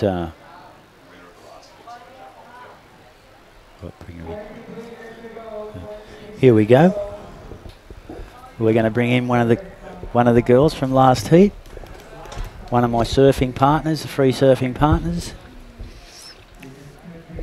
And we're going to get her to introduce herself and say hello to the webcast. How you doing? Yeah, very well, thank you. Good. And how'd you go that last heat? You really got that 8-point ride, yeah? Yeah. Early? Yeah, that helped getting it early, confidence-wise. Was pretty lucky. Just Tanya got the first wave of the set, and the second one looked pretty good too. Usually those second ones are a little bit better. Yeah, it's kind of running nice off the reef, and got a few nice little turns. There you are, as we're speaking to you. There's your scores. Pretty good. Whereabouts in Australia you hail from? I'm from Noosa Heads in Queensland, Australia. Nice up there, isn't it? Yeah, that's beautiful. I heard the 6 points for lining up just recently. Yeah, we've had waves for about 4 months, and I couldn't tell you the last time I went left before this trip. So you told me that yesterday as we were walking out in the surf. I'm pretty excited to be going left after about 4 months. Yeah, and I was pretty embarrassed when I fell over on the rocks in front of you too. But yeah, it's lovely up there. I had one of my honeymoons up there at Noosa, the 6 points lined up, and sure enough, I was divorced within a year.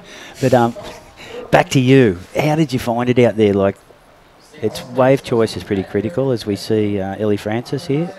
You've had a bit to do with her, competing against her? Yeah, we've done a bunch of comps together growing up. She's South Aussie.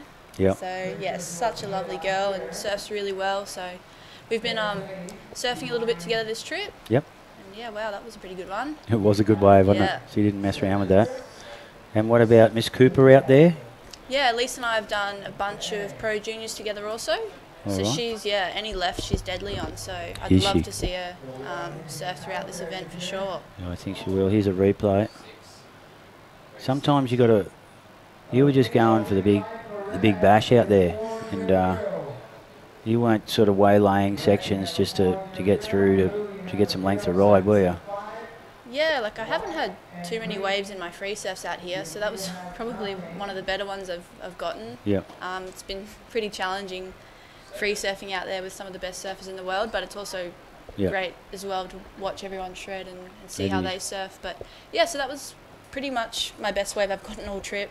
Just lined up really nice and kind of just wanted to go for a few turns. And here's Nala. She's from Korea. Awesome. Yeah, and it's a big learning period for her. She's a very shy young girl, but lovely young girl. One of my friends in Bali's girlfriend, actually. So she spends a lot of time in Bali, surfing some good waves. And what's your next plan after this contest? Where are you off to for? I'm probably just going to head back home after this. Yeah, just head home and surf around there and do a bit of training, bit of work, save up for the next trip. Nice work. Might do a few more QSs, we'll see. This is the second one of the year for me. Yeah. So I don't really have a ranking. You haven't committed to a full season on the QS? No, and I can't get into too many QSs at the moment, but I'm just trying to chip away a little bit. And you do need those points, don't you? Yeah, it's crucial. So what a great adventure coming here, eh? Yeah, definitely. First time in Krui, and I really like it. Yeah, it is. It's a really mellow spot and nice people. And look, everyone's been great here at the contest too. All the girls, I can see you girls sort of working in tandem a bit out there in the free surfs, a few of them. Yeah, no, that sun's brutal. It is, isn't it? But yeah, this is the second last heat of the. Who's been a standout for you? Have you been watching the other girls? I briefly watched a bit of Chelsea Truax heat earlier this morning, and she really dominated that one. She's probably one of the girls I got my eye on, and kind of watching the way she surfs. She's got a lot of experience competition-wise, and you know, having that year on the tour also. So probably her is just analyse her surfing and see how she gets through heats and stuff like that. A couple of Japanese girls have been a surprise packet for me. Yeah, definitely. Yeah, that she had one of them come up with that 9-point ride. That was amazing. Yeah. Yeah. And it's sort of, from this morning, it's dropped off a little bit, and the tide's dropping out. There's pretty shallow out there. Yeah, it's getting pretty shallow. The paddle in was a bit sketchy, but you know, if you get the right one, it breaks really nice along the reef there. You just got to kind of starfish on your dismount or something like that. Yeah, the old belly flop, Yeah, but it's a little bit slow out there. We were pretty lucky at the start of my heat. We had a bit of a flurry of waves, so everyone got a chance to show their wares, yeah. Exactly. Early on in the heat, and the last 20 to 15 minutes was pretty slow. But that was expected. Watching the heats this morning, I was prepared to wait a little bit and try wait for the better ones. Yeah. And how's your foot? Or you sliced your foot up the other morning, Yeah, it's a little battle wound. It happens. It's good to get it on this reef. Yeah, but you'll be proud of that when you get home. A little tattoo from I'll be there Sumatra. For life. Yeah. It's good, isn't it? Here we go. We've got a few little lines coming through here. And it's a bit of a mixed. We've got a couple of Aussies in here. Nala from Korea, and we've got Marie. Have you met Marie? I think she's French. No, I haven't. She resides in Bali. No, and she's been concentrating on her Facebook and Instagram modelling career. Okay, cool. Doing a few little shoots. Why not? Yeah, why not? It's raising her profile a bit. But yeah, we haven't seen her get a wave yet. But she can surf a little bit. I've seen her ripping into a few over there at Kramas and Canggu, but she has given up surfing Canggu, I heard.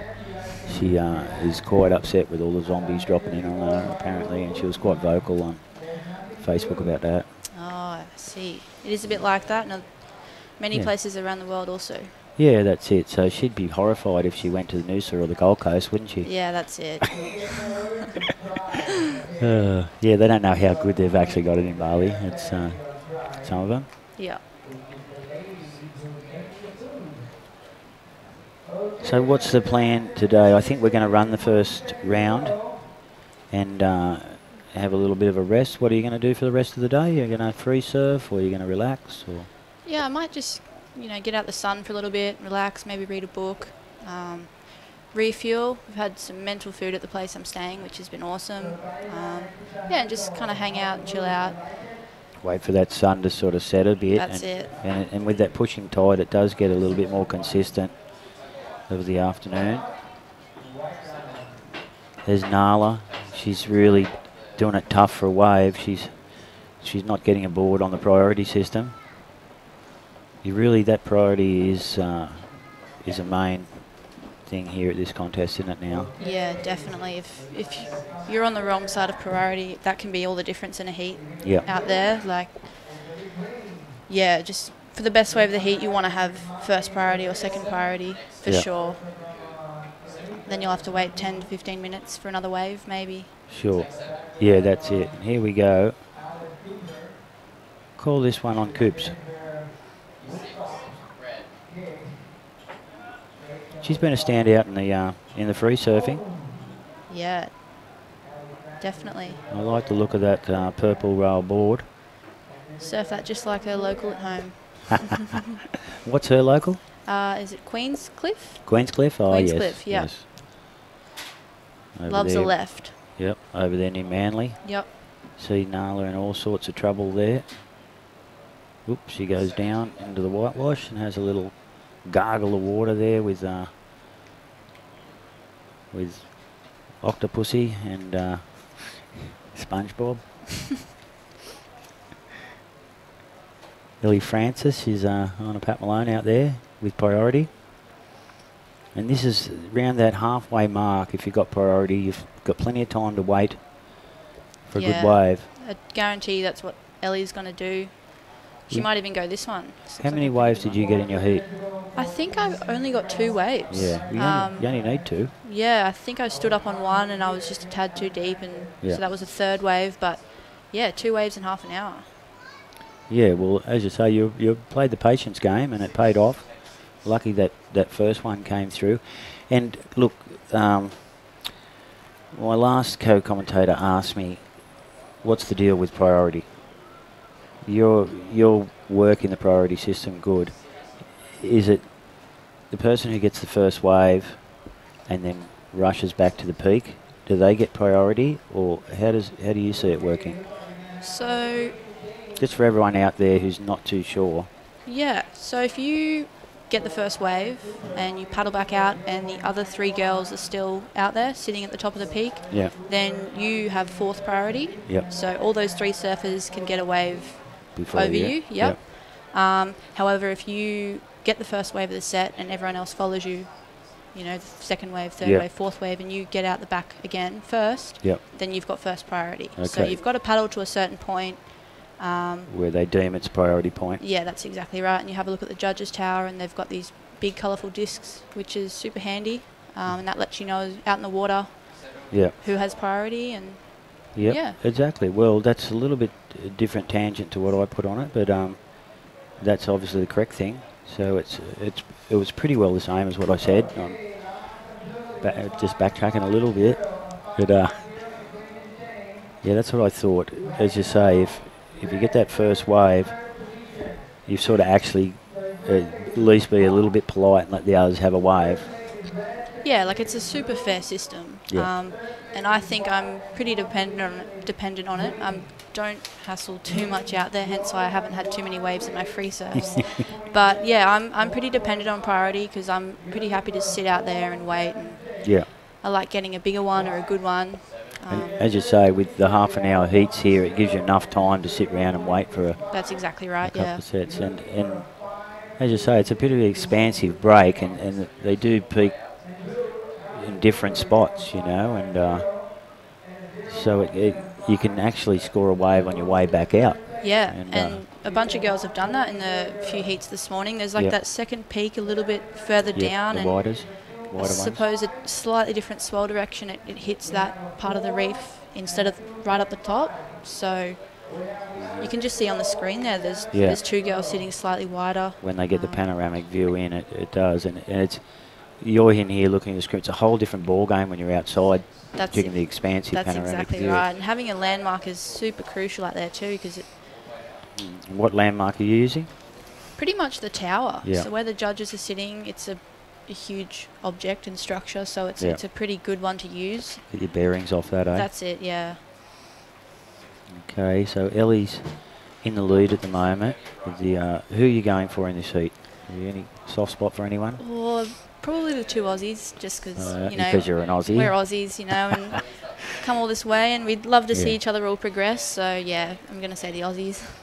Okay, yeah. Look, I'm an Aussie, but got a little spot for Nala there, you know. I know she's going to do it a little bit tough. She hasn't competed against this sort of quality opposition too much. She's from Korea there. So she's a pioneer, a Korean pioneer in the surfing. Yeah.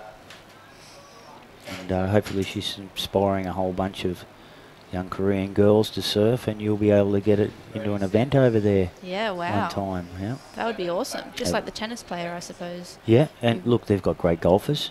Wow, yep. Yeah, I know that. And so, yeah, so I can pretty well guarantee there's going to be an event in Korea soon. And hopefully we'll get to see you running over there. Somewhere new. It's always nice to go to new places. It is. It's a great adventure, the surfing lifestyle, isn't it? And yeah.